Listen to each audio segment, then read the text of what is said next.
Hello everyone, my name is Prashant Solanki and I welcome you all to Rankers Gurukul YouTube channel. तो basically आज हम discuss करेंगे strategy to crack any SSC exam. किसी भी SSC exam को clear करने के लिए हमें किस तरीके से पढ़ाई करनी चाहिए, क्या क्या पढ़ना चाहिए, क्या क्या नहीं पढ़ना चाहिए, वो सब आज हम डिस्कस करेंगे। तो बेसिकली सबसे पहले मैं थोड़ी सी बात कर लेता हूँ अपने बारे में। ये मेरा इंट्रोडक्शन है। As you know, my name is Prashant Solanki. I have qualified many exams, जैसे कि SSC CGL, SSC CPO, SSC CHSL, IB ACIO. मैंने सारे के सारे एग्जाम से क्वालिफाई किए हैं। Most of them I skipped document verification. मैंने डीबी नहीं दिया क्योंकि मैं नहीं चाहता था किसी की सीट वेस्ट करूं, इसीलिए मैंने ज्यादातर एग्जाम्स का डीबी स्किप किया है। ठीक है। उसके अलावा I have taught English in rankers Gurukul for almost 2 years। मैंने रैंकर्स गुरुकुल में 2 साल इंग्लिश पढ़ाई है और मेरे पढ़ाए हुए कई सारे लोग इंग्लिश में 190 प्लस स्कोर कर चुके हैं, 195 तक स्कोर कर चुके हैं मेरे पढ़ाए हुए कई सारे लोग। और कई सारे लोग मेरे खुद के डिपार्टमेंट दिल्ली पुलिस में सेलेक्टेड हैं। जैसे जो वर्दी मैंने पहन रखी है वही वर्दी उन लोगों ने भी पहन रखी है आज। तो मेरे खुद के पढ़ाए हुए लोग आज सेलेक्टेड हैं। तो मुझे टीचिंग का भी थोड़ा सा है। 2 साल तक मैंने रैंकर्स गुरुकुल में पढ़ाया है। उसके अलावा अगर मैं बात करता हूँ अपने स्कोर्स की, जो स्कोर मैंने किए जिस टाइम पे मैंने एग्जाम्स दिए, एसएससी सीपीओ मेंस में मैंने 195 स्कोर किया था। At that time normalization was not there, तो नॉर्मलाइजेशन वहां पे नहीं था, तो मेरा 195 रॉ स्कोर था। SSC CGL tier 2 English mains 2017, उसमें भी मैंने 187.5 स्कोर किया। उस टाइम पे एग्जाम थोड़ा सा टफ था and I was not that कि मैं बहुत सारे एग्जाम्स दे चुका था। SSC CGL 2017 was my first attempt, मेरा पहला अटेम्प्ट था। एसएससी सीजीएल 17 का पेपर था भी अच्छा, तो मेरा उस टाइम पे स्कोर था 187.5, that too was raw marks. उसके अलावा एसएससी सीजीएल टीयर 2 2019 में मैंने 192.5 स्कोर किया। एसएससी सीजीएल 2018 आई स्किप्ड मेंस। एक्चुअली मैंने प्री दिया था, प्री में आई स्कोर्ड 182.5, जिसमें से मैंने मैथ्स में, रीजनिंग में और इंग्लिश में तीनों ही सेक्शन में 50 आउट ऑफ 50 स्कोर किया था। 182.5 मेरा टोटल स्कोर था। तो वहां पे मैंने टीयर 2 मिस कर दिया था due to I was at job and मुझे छुट्टी नहीं मिल पाई थी ड्यू टू सम रीजंस। तो उसके अलावा अगर मैं बात करूं, मैंने सीएचएसएल वगैरह भी क्वालिफाई किया है। मैंने ज्वाइन नहीं किया, लेकिन सीएचएसएल का जब भी पेपर मैंने दिया था, मैंने 2 बार सीएचएसएल का पेपर दिया है और दोनों ही ओकेजन पे मैंने मैथ्स, रीजनिंग और इंग्लिश में 50 आउट ऑफ 50 स्कोर किया है। एसएससी सीजीएल में भी मैंने रीजनिंग और इंग्लिश के दोनों के सेक्शन में 50 आउट ऑफ 50 स्कोर किया था। मैथ्स में थोड़ा सा कम था, तो मैथ्स में 50 आउट ऑफ 50 सीजीएल वाले में मेरा नहीं था। ठीक है, तो ये मेरा इंट्रोडक्शन है। सबसे पहले बात कर लेते हैं हम एग्जाम के बारे में। सबसे पहले एग्जाम के बारे में बात करने से पहले मैं बता दूं what all we discuss today. आज हम क्या क्या डिस्कस करने वाले हैं। बेसिकली लास्ट में मेरी एक वीडियो आई थी अभी 2-3 दिन पहले, तो उसमें बहुत सारे लोग कह रहे थे कि स्ट्रेटजी की एक मैं अलग से वीडियो लेके आऊं, तो मैं स्ट्रेटजी के लिए ये वीडियो लेके आ रहा हूं। सबसे पहले हम डिस्कस करेंगे पैटर्न ऑफ द एग्जाम, क्योंकि आप जब भी किसी एग्जाम के लिए, किसी भी चीज के लिए तैयारी करना शुरू करते हैं, सबसे पहले आपको एग्जाम के बारे में पता होना चाहिए। तो हम बात करेंगे pattern of the exam, syllabus of the exam. आपको सिलेबस क्या क्या है, आपको क्या पढ़ना है, क्या नहीं पढ़ना है, सबसे पहले आपको सिलेबस पता होना चाहिए। आपको सिलेबस पता है, पैटर्न पता है, उसके बाद में आपकी एक प्रॉपर प्लानिंग होनी चाहिए कि हाँ भाई मैं ऐसे ऐसी चीजों को प्लान करूंगा, इस टाइम पे मेरे को ये चीजें करनी है, इस टाइम पे मेरे को ये चीजें करनी है। उसके बाद में हम बात करेंगे टाइम टेबल की, कि आपके पास में कितना टाइम है और किस सब्जेक्ट को कितना टाइम देना है। ये सारी की सारी बातें हम करेंगे टाइम टेबल के सेक्शन में, कि आपको कौन से कितने घंटे पढ़ाई करनी है। बहुत सारे लोगों का क्वेश्चन होता है कि एसएससी का एग्जाम क्लियर करने के लिए कितने टाइम तक और कितने घंटे पढ़ाई करनी चाहिए डेली, किस सब्जेक्ट को कितना टाइम देना चाहिए, किस ऑर्डर में पढ़ाई करनी चाहिए। तो टाइम टेबल के सेक्शन में मैं इन हर बातों का जवाब दूंगा कि आखिरकार मैंने किस सब्जेक्ट को कितने घंटे दिए, मेरे दोस्तों ने किस सब्जेक्ट को कितना घंटे दिए, जो लोग सारे के सारे सेलेक्टेड हैं और एसएससी की जो बहुत ही रेप्यूटेड पोस्ट है ना, उन पर सेलेक्टेड है। एमईए में, सीएसएस में, इनकम टैक्स में, एक्साइज में, हर जगह लगभग मेरे दोस्त सेलेक्टेड है। और मैं जिस स्ट्रेटजी की आज बात करने जा रहा हूं, वो स्ट्रेटजी वही स्ट्रेटजी है जो उन सब ने भी फॉलो की थी। हम लोग ऑलमोस्ट सिमिलर स्ट्रेटजी से पढ़ाई करते थे और सारे के सारे लोगों ने हमेशा की हमेशा अच्छा का अच्छा स्कोर किया है। तो मैं उसी स्ट्रेटजी की बात करूंगा। उसके अलावा मैं बात करूंगा रिसोर्सेज टू फॉलो। आपको रिसोर्सेज कौन से फॉलो करने हैं, कौन से रिसोर्सेज मैंने फॉलो किए इतना सारा स्कोर करने के लिए, कौन से रिसोर्सेज आपको फॉलो करने हैं। उसके अलावा नोट्स एंड रिवीजन का क्या रोल रहता है, आपको नोट्स कैसे बनाने हैं, आपके नोट्स की इंपॉर्टेंस क्या रहती है, उन सब की बात करेंगे। बुक लिस्ट की हम बात करेंगे कि बहुत सारे लोगों का रहता है कौन सी बुक पढ़े कौन सी नहीं पढ़े, तो हम ये सारी बात भी करेंगे। उसके अलावा न्यूज़पेपर को लेके बहुत सारे लोगों का डाउट रहता है, स्पेशली वो लोग जो हिंदी मीडियम से बिलोंग करते हैं, उनको लगता है कि क्या न्यूज़पेपर पढ़े बिना एग्जाम निकल सकता है, नहीं निकल सकता, न्यूज़पेपर को कैसे पढ़ना चाहिए, कितने सारे वोकैब निकालने चाहिए, उसमें से एडिटोरियल को पढ़ना चाहिए नहीं पढ़ना चाहिए। That we will answer all these questions, सारे के सारे क्वेश्चंस का मैं डिटेल में जवाब दूंगा, विद लॉजिक जवाब दूंगा कि अगर मैं कोई बात कह रहा हूं तो उसके पीछे लॉजिक क्या है। और सबसे बड़ा लॉजिक तो यही है कि उन चीजों को करके आज मैं सेलेक्टेड हूं। उसके अलावा मेरे इतने सारे दोस्त सेलेक्टेड हैं सेम स्ट्रेटेजी फॉलो करके। Importance of previous year questions, ठीक है, पीवाईक्यूज यानी प्रीवियस ईयर क्वेश्चंस, उनकी इंपॉर्टेंस की बात करेंगे। हम मॉक टेस्ट के बारे में बात करेंगे, मॉक टेस्ट के बारे में डिटेल में बात करेंगे, हम मॉक टेस्ट की इंपॉर्टेंस जानेंगे। उसके अलावा हम मॉक टेस्ट को अटेम्प्ट कैसे करना है मैं वो बात भी करूंगा कि आपको मॉक टेस्ट को कैसे अटेम्प्ट करना है, पहले किस सेक्शन को अटेम्प्ट करना है, किस सेक्शन के अलावा आपको मॉक टेस्ट को करते करते कौन सी बारीकियों पे ध्यान देना है। उसके अलावा मॉक टेस्ट को एनालाइज आपको करना होता है, आप एनालाइज कैसे करें ये सबको पता होता है कि हाँ भाई एनालाइज करना है। It is very common nowadays कि सबको पता ही है कि हाँ यार मॉक टेस्ट को एनालाइज करना है, बट हाउ टू एनालाइज, आप एनालाइज करोगे कैसे, कौन सी चीजों को एनालाइज करते टाइम को आपको ध्यान रखना है, वो सारी हम बातें करेंगे। सब्जेक्ट वाइज स्ट्रेटेजी की हम बात करेंगे, आखिर इंग्लिश के लिए हमें कौन सी चीजें करनी है, रीजनिंग के लिए कौन सा करना है, जीएस के लिए क्या और मैथ्स के लिए क्या। उसके बाद हम बात करेंगे इंपॉर्टेंस ऑफ कॉन्सेप्ट्स कि कॉन्सेप्ट्स पढ़ने की इंपॉर्टेंस क्या है, क्या हम कीवर्ड्स से अपना एग्जाम निकाल सकते हैं या हमें कॉन्सेप्ट्स पढ़ने की जरूरत पड़ेगी, हम उस टॉपिक पे भी बात करेंगे। उसके अलावा मैं मॉक टेस्ट के सेक्शन में भी बात करूंगा डाउट्स की। बहुत सारे लोग परेशान रहते हैं, डाउट्स आते हैं बहुत सारे, डाउट्स से कैसे डील करना है, डाउट्स अगर आपके आ रहे हैं तो उनसे कैसे डील करना है, हम ये बात करेंगे। अब सबसे पहले बात कर लेता हूं मैं एक एक करके सारी चीजें जो भी मैंने बताई उन सबको डिस्कस करते हैं। Pattern of the exam, pattern of the exam की अगर मैं बात करूं, सबसे पहले अगर एसएससी सीजीएल का पैटर्न हम देखते हैं तो एसएससी सीजीएल में टीयर 1 होता है, टीयर 2 होता है, टीयर 3 एंड टीयर 4, ठीक है। Tier 1, tier 2, tier 3, tier 4। SSC CPO में टीयर 1, उसके बाद में पीईटी फिजिकल एफिशिएंसी टेस्ट, उसके अलावा टीयर 2 होता है जिसमें कि इंग्लिश मेंस का पेपर आता है, ठीक है। सीएचएसएल में टीयर 1 होता है, उसके बाद में डिस्क्रिप्टिव पेपर होता है और टाइपिंग टेस्ट होता है। मैं यहां भी बताऊंगा कि सीजीएल के टीयर 1, 2, 3, 4 में क्या होता है, आगे वाली स्लाइड्स में ये जानते हैं, ठीक है।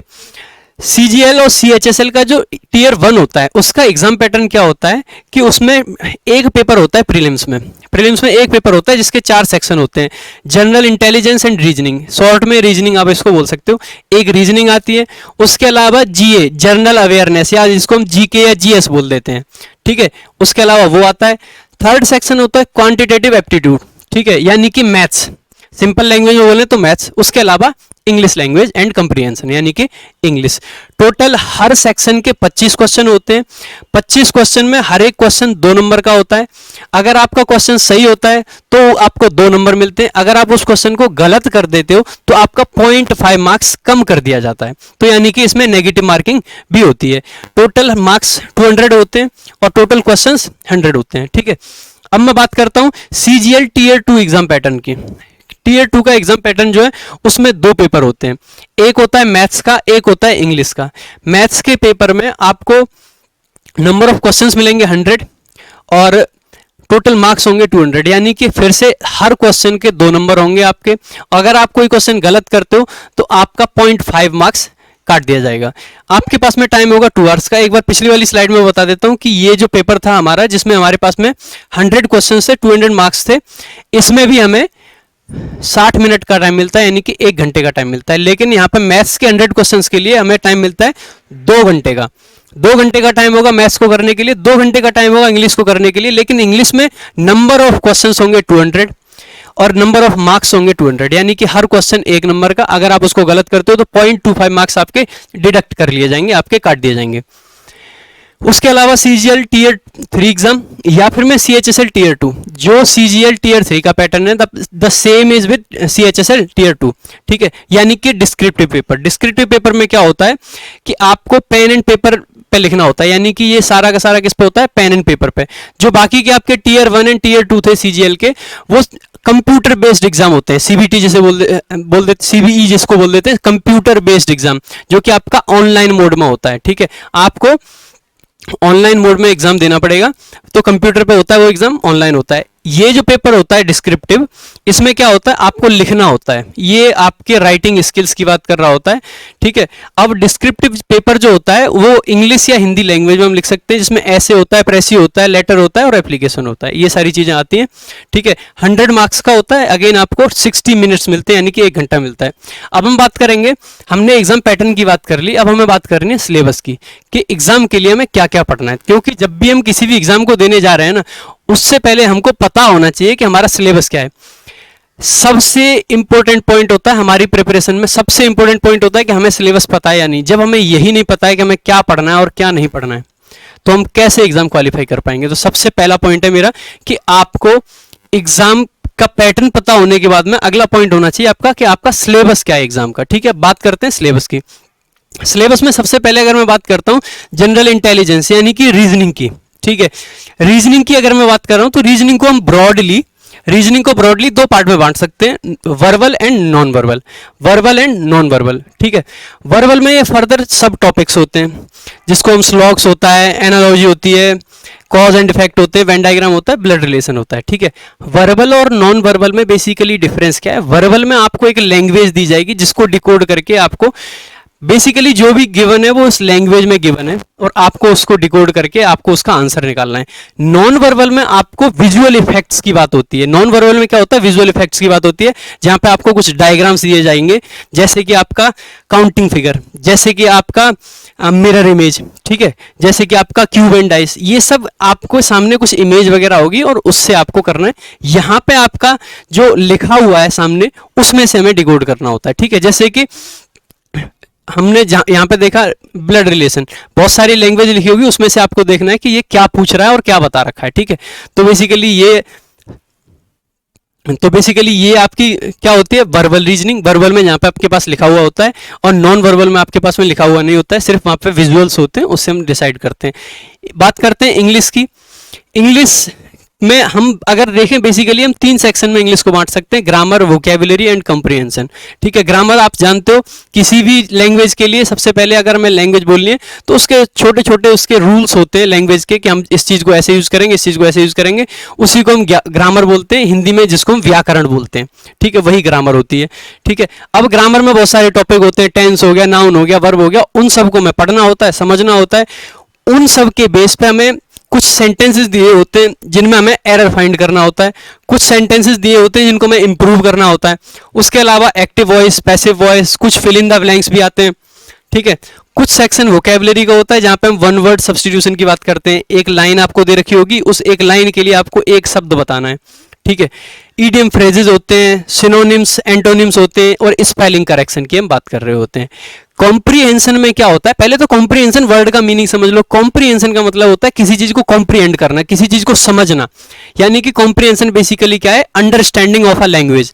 कॉम्प्रीहेंशन क्या होता है, अंडरस्टैंडिंग ऑफ अ लैंग्वेज, जिसमें हम अनसीन पैसेज की बात करते हैं। कोई भी ऐसा पैसेज आपके सामने दे दिया जाएगा जो आपने अभी पढ़ा नहीं है, हो सकता है बाई चांस आपने पढ़ रखा हो, लेकिन वो डिसाइडेड नहीं होता है कि ये आपके सामने आने वाला है।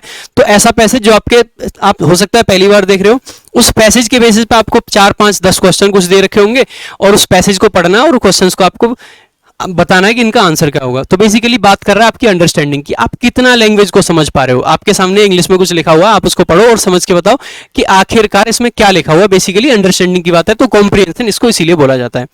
उसके अलावा PQRS 4 लाइन आपको दे दी जाएंगी, आपको उसको सही ऑर्डर में करना है, अरेंजमेंट आपको सही बताना उसका कि आखिर उसको किस ऑर्डर में अरेंज किया जाए कि उसका एक स्पेसिफिक मीनिंग बन जाए, वो एक मीनिंगफुल बात कह दे। यानी अगेन बात कर रहे हैं हम अंडरस्टैंडिंग की।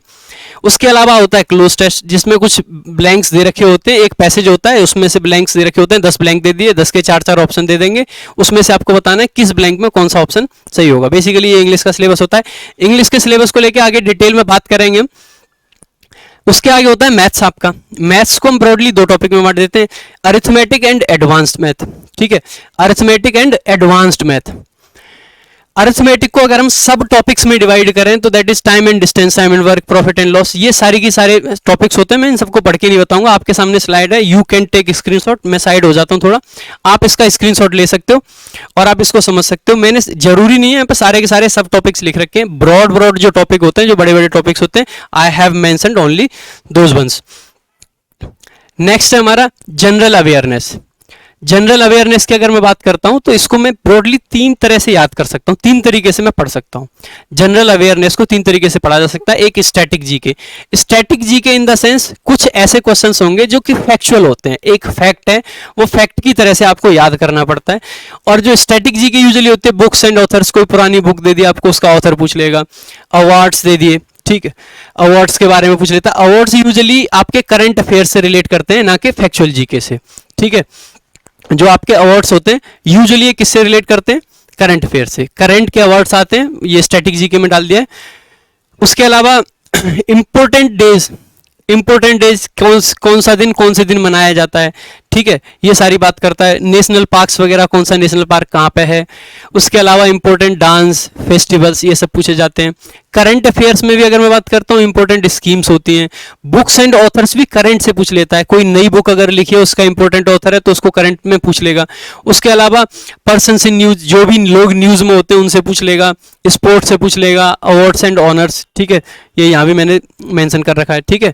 तो बेसिकली आपको क्या देखना है कि static GK, current affairs, general GS. General GS यानी कि जो हमारे टॉपिक्स होते हैं हिस्ट्री, ज्योग्राफी, पॉलिटी, इकोनॉमिक्स, इनके कुछ कॉन्सेप्ट बेस्ड क्वेश्चंस भी आपको पूछ सकता है। जरूरी नहीं है कि आपको स्टैटिक क्वेश्चन पूछे, हो सकता है कुछ फैक्चुअल ना पूछ के आपको कुछ कॉन्सेप्चुअल पूछ ले, ठीक है। तो ये सारी चीजें होती हैं हमारी जनरल अवेयरनेस में, ठीक है। उसके अलावा हम बात करते हैं टीयर 2 के सिलेबस की। हमने टीयर 1 का पूरा सिलेबस डिस्कस कर लिया, हमने मैथ्स डिस्कस करा, हमने जीएस, रीजनिंग और इंग्लिश, हमने सारे के सारे बता दिया आपको क्या क्या आता है, क्या क्या नहीं आता है, ठीक है। एसएससी सीजीएल टीयर 1 का जो सिलेबस होता है, जो टीयर 2 का सिलेबस होता है, सॉरी, वो सेम जो मैथ्स है ना, वहां पे 25 क्वेश्चन थे, यहाँ पे 100 क्वेश्चन हैं, बस इतना फर्क है। अलग से ऐसा कुछ भी नहीं है कि अलग से कुछ पूछ लेगा, अलग सिलेबस में कुछ अलग नहीं है। जो पहली स्लाइड में मैंने मैथ्स का सिलेबस बताया वही यहाँ पे है, जो पहली स्लाइड में मैंने इंग्लिश का सिलेबस बताया वही यहाँ पे है। सिलेबस सेम है, सब कुछ सेम है, बट द डिफरेंस इज कभी कभी क्या होता है थोड़े से क्वेश्चंस अच्छे लेवल के पूछ लेता है। इसका मतलब ये नहीं है कि मेंस है इस चक्कर में बड़े अच्छे क्वेश्चन पूछ लिए। इसका रीजन सीधा सा होता है, वहां पे उसको 25 क्वेश्चंस में सारी वैरायटी कवर करनी होती है, तो यूजुअली नॉर्मल से क्वेश्चंस पूछ लेंगे। यहाँ पे 100 क्वेश्चंस होते हैं, तो वो एक बहुत ज्यादा क्वेश्चंस डाल सकता है, नई नई वैरायटी के क्वेश्चंस डाल सकता है, नए नए कॉन्सेप्ट इंट्रोड्यूस कर सकता है। तो इसीलिए यहाँ पे क्या हो जाता है, थोड़े से क्वेश्चंस अच्छे मिल जाते हैं, अच्छे लेवल के मिल जाते हैं। सेम इंग्लिश के साथ में है, ठीक है।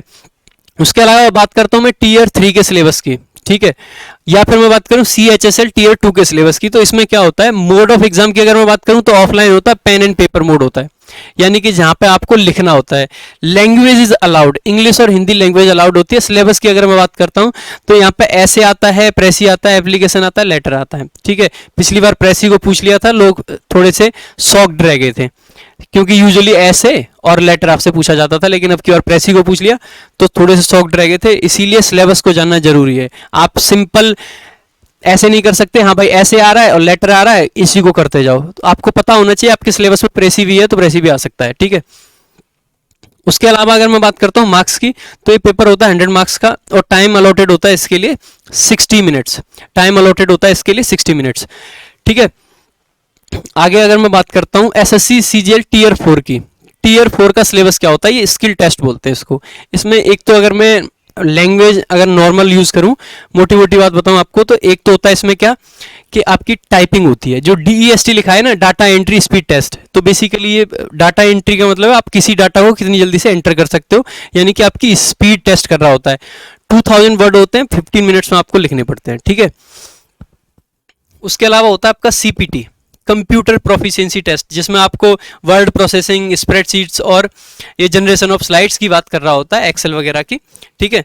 तो वहां पे ये आपका सिलेबस रहेगा। CPT किस किस के लिए इंपॉर्टेंट है, आपको अभी से ध्यान रखना होगा कि अगर आपको इन पोस्ट्स के लिए आपको तैयार, आप अपने आप को चाहते हो कि आप सेलेक्टेड हो CSS में, MEA में, तो आपको पहले से CPT का थोड़ा सा ध्यान रखना पड़ेगा, क्योंकि यहाँ पे आपको इंस्पेक्टर जो भी पोस्ट है, सेंट्रल एक्साइज वगैरह हो गई, उसके अलावा प्रिवेंटिव एग्जामिनर, इन सारी पोस्ट के लिए CPT की जरूरत रहती है। तो CPT के लिए अगर आप इन पोस्ट को टारगेट कर रहे हो तो आप पहले से तैयार रहना।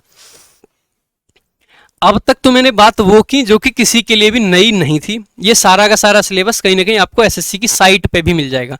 अब मैं आता हूँ अपनी एक्चुअल स्टडी पे। आप जब भी किसी भी एग्जाम के लिए प्रिपेयर कर रहे हो, किसी भी एग्जाम के लिए खुद को तैयार कर रहे हो, सबसे पहला जो स्टेप है ना उसका, वो है प्लानिंग। आपके पास में एक प्रॉपर प्लानिंग होनी चाहिए, क्योंकि अगर प्लानिंग नहीं होगी ना तो आप आगे बढ़ ही नहीं पाओगे। आप कभी इधर जाओगे तो कभी उधर जाओगे। आपको एक फिक्स डायरेक्शन पता होना चाहिए कि मुझे इस डायरेक्शन में चलना है। आप ऐसे नहीं कि आज इधर कल इधर, ऐसे करोगे तो अल्टीमेटली आप सरवाइव नहीं कर पाओगे। तो बेसिकली प्लानिंग, क्योंकि आपने ये एक बहुत ही महान व्यक्ति थे ब्रायन ट्रेसी, ठीक है, इन्होंने एक बात कही है, every minute you spend in planning saves 10 minutes in execution, this gives you 1000% return on energy. ये कह रहे हैं कि अगर आप 1 मिनट प्लानिंग पे खत्म कर रहे हो ना, अगर 1 मिनट प्लानिंग पे खर्च कर रहे हो तो वो आपके 10 मिनट एग्जीक्यूशन में बचाएगा। जब आप उस प्लान को एग्जीक्यूट करोगे, जब आप उन चीज़ों को करोगे तो 10 मिनट बचाएगा। और यानी कि ये कहीं ना कहीं देखा जाए तो 1000% रिटर्न की गारंटी है। 1 मिनट पे एक मिनट बचा रहा होता तो 100% रिटर्न हुआ, लेकिन 1 मिनट पे 10 मिनट बचा रहा है, दैट मीन्स 1000%। अब प्लानिंग कैसे करनी है आपको, सबसे पहले मैं उसकी बात कर लेता हूँ। हमने सिलेबस जान लिया, हमें पता है कि भाई एग्जाम का सिलेबस इतना है। अब अगर एग्जाम का सिलेबस हमें पता है तो हमें ये पता होना चाहिए कि हम इस सिलेबस को करेंगे कैसे, हमारे पास टाइम कितना है। सपोज आपने अपने आप को टाइम दे दिया कि भाई मेरे पास में 1 साल का टाइम है, या मेरे पास में 8 महीने का टाइम है, 6 महीने का टाइम है, what ever time you have, आपके पास जो भी टाइम है आप उसके हिसाब से डिसाइड कर सकते हो। आप उस टाइम को क्या करो कि एक फॉर्मूले की तरह से देख सकते हो आप इसको, ठीक है। एक स्ट्रेटजी होती है, ये भी DWM, जिसको हम बोलते हैं डे, वीक, मंथ। आपके पास में जितना भी टाइम है आप उस टाइम को ब्रेक करो। ब्रेक कैसे करोगे, मान लो आपके पास में टाइम है 7 महीने का, 8 महीने का। 8 महीने का अगर आपके पास टाइम है तो सबसे पहले आप उसको मंथ में देखो कि आपके पास में कितना है, 8 महीने, ठीक है। 8 महीने आपको सपोज एक्स सिलेबस आपको कवर करना है, ठीक है। आपको एक्स सिलेबस कवर करना है 8 महीने में। 8 महीने में एक्स सिलेबस कवर करना है तो हर महीने आपको कहीं ना कहीं कितना सिलेबस कवर करना पड़ेगा, x/8। तो आप अपने सिलेबस को, जो भी सिलेबस है आपके सामने, आपको मैं सब बता चुका हूं आपको क्या क्या करना है। आपको मैं वो भी बता दूंगा रिसोर्सेज क्या क्या है, कौन सी बुक पढ़नी है। आप उसको ऐसे डिवाइड कर लो कि हाँ भाई अगर मुझे 8 महीने में इतना पढ़ना है तो मैं 1 महीने में इतना पढ़ूंगा। अगर 1 महीने का मुझे पता है कि भाई मेरे पास में इस 1 महीने में क्या टारगेट है, तो आप उसको फिर वीक में ले आओ, ठीक है। और मैं कहता हूँ 1 महीने में वैसे तो आपको पता ही है 30 से 31 दिन होते हैं, लेकिन आप मान के चलो आपके पास में कितने दिन है, आप अपने आप को सिर्फ और सिर्फ 28 दिन दे के चलो, यानी कि आप अपने आप को सिर्फ और सिर्फ 4 वीक दे के चलो। मैं बताऊंगा क्यों मैं 3 दिन को या 2 दिन को खत्म करने के लिए कह रहा हूं। आप 2 दिन या 3 दिन को ना सिर्फ और सिर्फ बैकअप के लिए रखो, तो आप अपने आप को कितना टाइम दोगे हर वीक, हर महीने में सिर्फ 28 दिन, ठीक है। 28 डेज है, यानी कि आपके पास में 4 वीक है। यानी कि हमने फिर से महीने को किस में डिवाइड कर दिया भाई, वीक्स में, तो आपको वीक में लाना है। अब हमें पता है कि हमें 1 महीने में इतना पढ़ना था। सपोज इतना सा हमारे पास में टारगेट था कि मुझे ये बुक के 2 टॉपिक या मुझे 4 टॉपिक करने हैं। 4 टॉपिक 1 महीने में करने हैं, तो मतलब है 1 वीक में मैं 1 टॉपिक खत्म करूंगा। अगर 1 वीक में 1 टॉपिक खत्म करूंगा, मतलब अगर मैं डेली, मेरे पास वीक में 7 दिन होते हैं, ठीक है। अगेन मैं कहूंगा हर वीक में आप 1 दिन छोड़ के चलो और आप अपने लिए 6 दिन दे के चलो। बस 1 दिन क्यों छोड़ना है, आई विल डिस्कस दैट, ठीक है। आप क्या करो कि हर दिन के हिसाब से आप टारगेट बनाओ। हर दिन के हिसाब से कैसे टारगेट बनाओगे कि अगर आपके पास में 6 दिन है और आपको करना है 1 टॉपिक, आप देखो कि भाई मैं 2 दिन में ना इस टॉपिक की थ्योरी कवर करूंगा, ठीक है। आपने 2 दिन में थ्योरी कवर की, आपने उसके बाद में देखा कि 2 दिन उसके बाद में मैं इसकी प्रैक्टिस करूंगा, थ्योरी भी पढ़ूंगा साथ साथ में और प्रैक्टिस भी करूंगा, क्वेश्चंस भी कवर करूंगा। आपने 2 दिन में प्रैक्टिस कर ली, ठीक है। उसके बाद में आपके पास 2 दिन बच रहे हैं, आप कह रहे हो अब इस पे ना मैं जगह जगह से क्वेश्चंस लाऊंगा, इधर से उधर से जो भी एडवांस क्वेश्चन है वो सब पढ़ूंगा। तो बेसिकली मैं सिर्फ करने का तरीका बता रहा हूँ कि 2 दिन में आपने एक काम किया, अगले 2 दिन में आपने वो दूसरा काम किया, अगले 2 दिन में आपने ये किया। तो आपके पास में क्या होगा, प्रॉपर शेड्यूल अगर होगा तो आप चीज़ों को एक प्रॉपर तरीके से कर पाओगे। आपके पास में ऐसा नहीं होगा कि क्या पढ़ूं क्या नहीं पढ़ूं, क्योंकि आपको पता है कि आपको क्या पढ़ना है और क्या नहीं पढ़ना है, ठीक है। उसके अलावा अगर आपको ये, आपने अगर इस चीज़ को ब्रेक कर रखा है टाइम फ्रेम में कि महीने में, वीक में ऐसे अगर ब्रेक कर रखा है तो आपको कभी ये दिक्कत नहीं रहेगी कि यार एग्जाम तक सिलेबस होगा या नहीं होगा। क्योंकि अगर आप रैंडमली करने लग जाते हो, एग्जाम कब है और आप कुछ भी करे जा रहे हो, पता चला जो काम आपको 4 दिन में कर लेना चाहिए था आप 15 दिन में उसको कर रहे हो, फिर एग्जाम आ जाता है, फिर हमें लगता है कि हमारा तो सिलेबस ही नहीं हुआ। सबसे बड़ी दिक्कत लोगों की ये रहती है, आप जाके किसी भी स्टूडेंट से पूछना जो एग्जाम देने जा रहा है, आपको 90% लोग ये जवाब देंगे मेरा भी सिलेबस नहीं हुआ। बेशक वो एग्जाम क्लियर कर रहा है, लेकिन सबको ये रहता है एग्जाम सिलेबस क्लियर हुआ है या नहीं हुआ है, क्योंकि हम पता ही नहीं कर पाते कि हमारा सिलेबस हो भी गया है या नहीं हुआ है। तो सबसे पहले अगर हम प्रॉपर प्लान करके चल रहे होंगे, हमें ये पढ़ना है, इस दिन ये पढ़ना है, इस टाइम पे ये पढ़ना है, इस महीने में ये करना है, तो हमारे पास में प्रॉपर एक प्लान होगा, तो हम चल रहे होंगे उसी तरीके से। और जैसे जैसे हम चीज़ों को करते जाएंगे वैसे वैसे हमारा कॉन्फिडेंस बढ़ता जाएगा, वैसे वैसे हमारा स्कोर बढ़ता जाएगा। ठीक है, तो बेसिकली मैंने बताया DWM, daily, week, sorry day, week और मंथ। ठीक है, अब हम डे पे ले आए अपने टारगेट को। अब असली दिक्कत यहाँ पे शुरू होती है कि हमें ये तो पता है कि एक दिन में हमें इतना पढ़ना है, ठीक है, लेकिन अब एक दिन में किस टाइम पढ़ें कौन सी चीज को, उसके लिए आपको अगेन DWM, अब की बार DWM का मतलब है डेली वर्क मैनेजमेंट। आपको अपने हर दिन के काम का मैनेजमेंट देखना पड़ेगा, हर दिन के काम का मैनेजमेंट देखना पड़ेगा। उस चीज से मेरा क्या मतलब है कि आपको मैनेजमेंट कैसे देखना पड़ेगा कि आप डेली अपना एक शेड्यूल बनाओ, डेली शेड्यूल बनाओ। आप रात को मान लो 1 बजे सो रहे हो, सपोज आप 12 बजे सो रहे हो, आप 12 बजे सोते हो,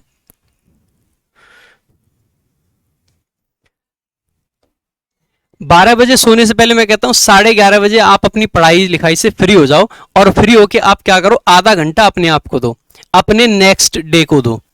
आप ये देखो कि आपको कल भाई 6 बजे से पढ़ना है, सपोज जिसको जितने बजे से पढ़ना है, मैं बात करूंगा कितने बजे से आपको एक्चुअल में पढ़ाई करनी है।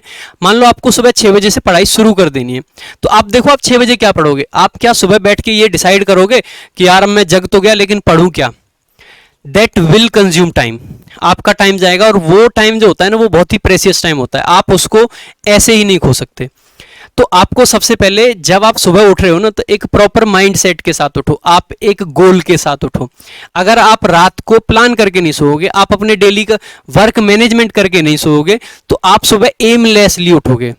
इनफैक्ट आप उठोगे ही क्यों, जब आपको पता ही नहीं आपको क्या करना है सुबह, तो आप उठोगे क्यों, क्यों जगोगे, आप नहीं जगोगे। आप कहोगे कि मैं अभी नहीं जगता, क्यों जगूं मैं अभी, क्योंकि आपके पास तो कोई टारगेट ही नहीं है। लेकिन अगर आप पहले ही डिसाइड करके सोए हो कि भाई मेरे को सुबह 6 बजे उठना है और 7 बजे से मेरे को भाई वो कैब पढ़नी है, मैं एग्जाम्पल के लिए बोल रहा हूँ कि वो कैब आपको पढ़नी है, लेकिन मान लो आप ऐसे डिसाइड करके सोए हो कि आपको 7 बजे से वो कैब पढ़नी है, तो आपको 6 बजे उठना ही पड़ेगा, क्योंकि आप तभी 7 बजे से वो कैब कर पाओगे। आपके सामने एक टारगेट है। तो बेसिकली मेरा कहने का मतलब यह है कि आप जब रात को सो रहे हो, उससे पहले एक प्रॉपर टाइम टेबल बनाओ।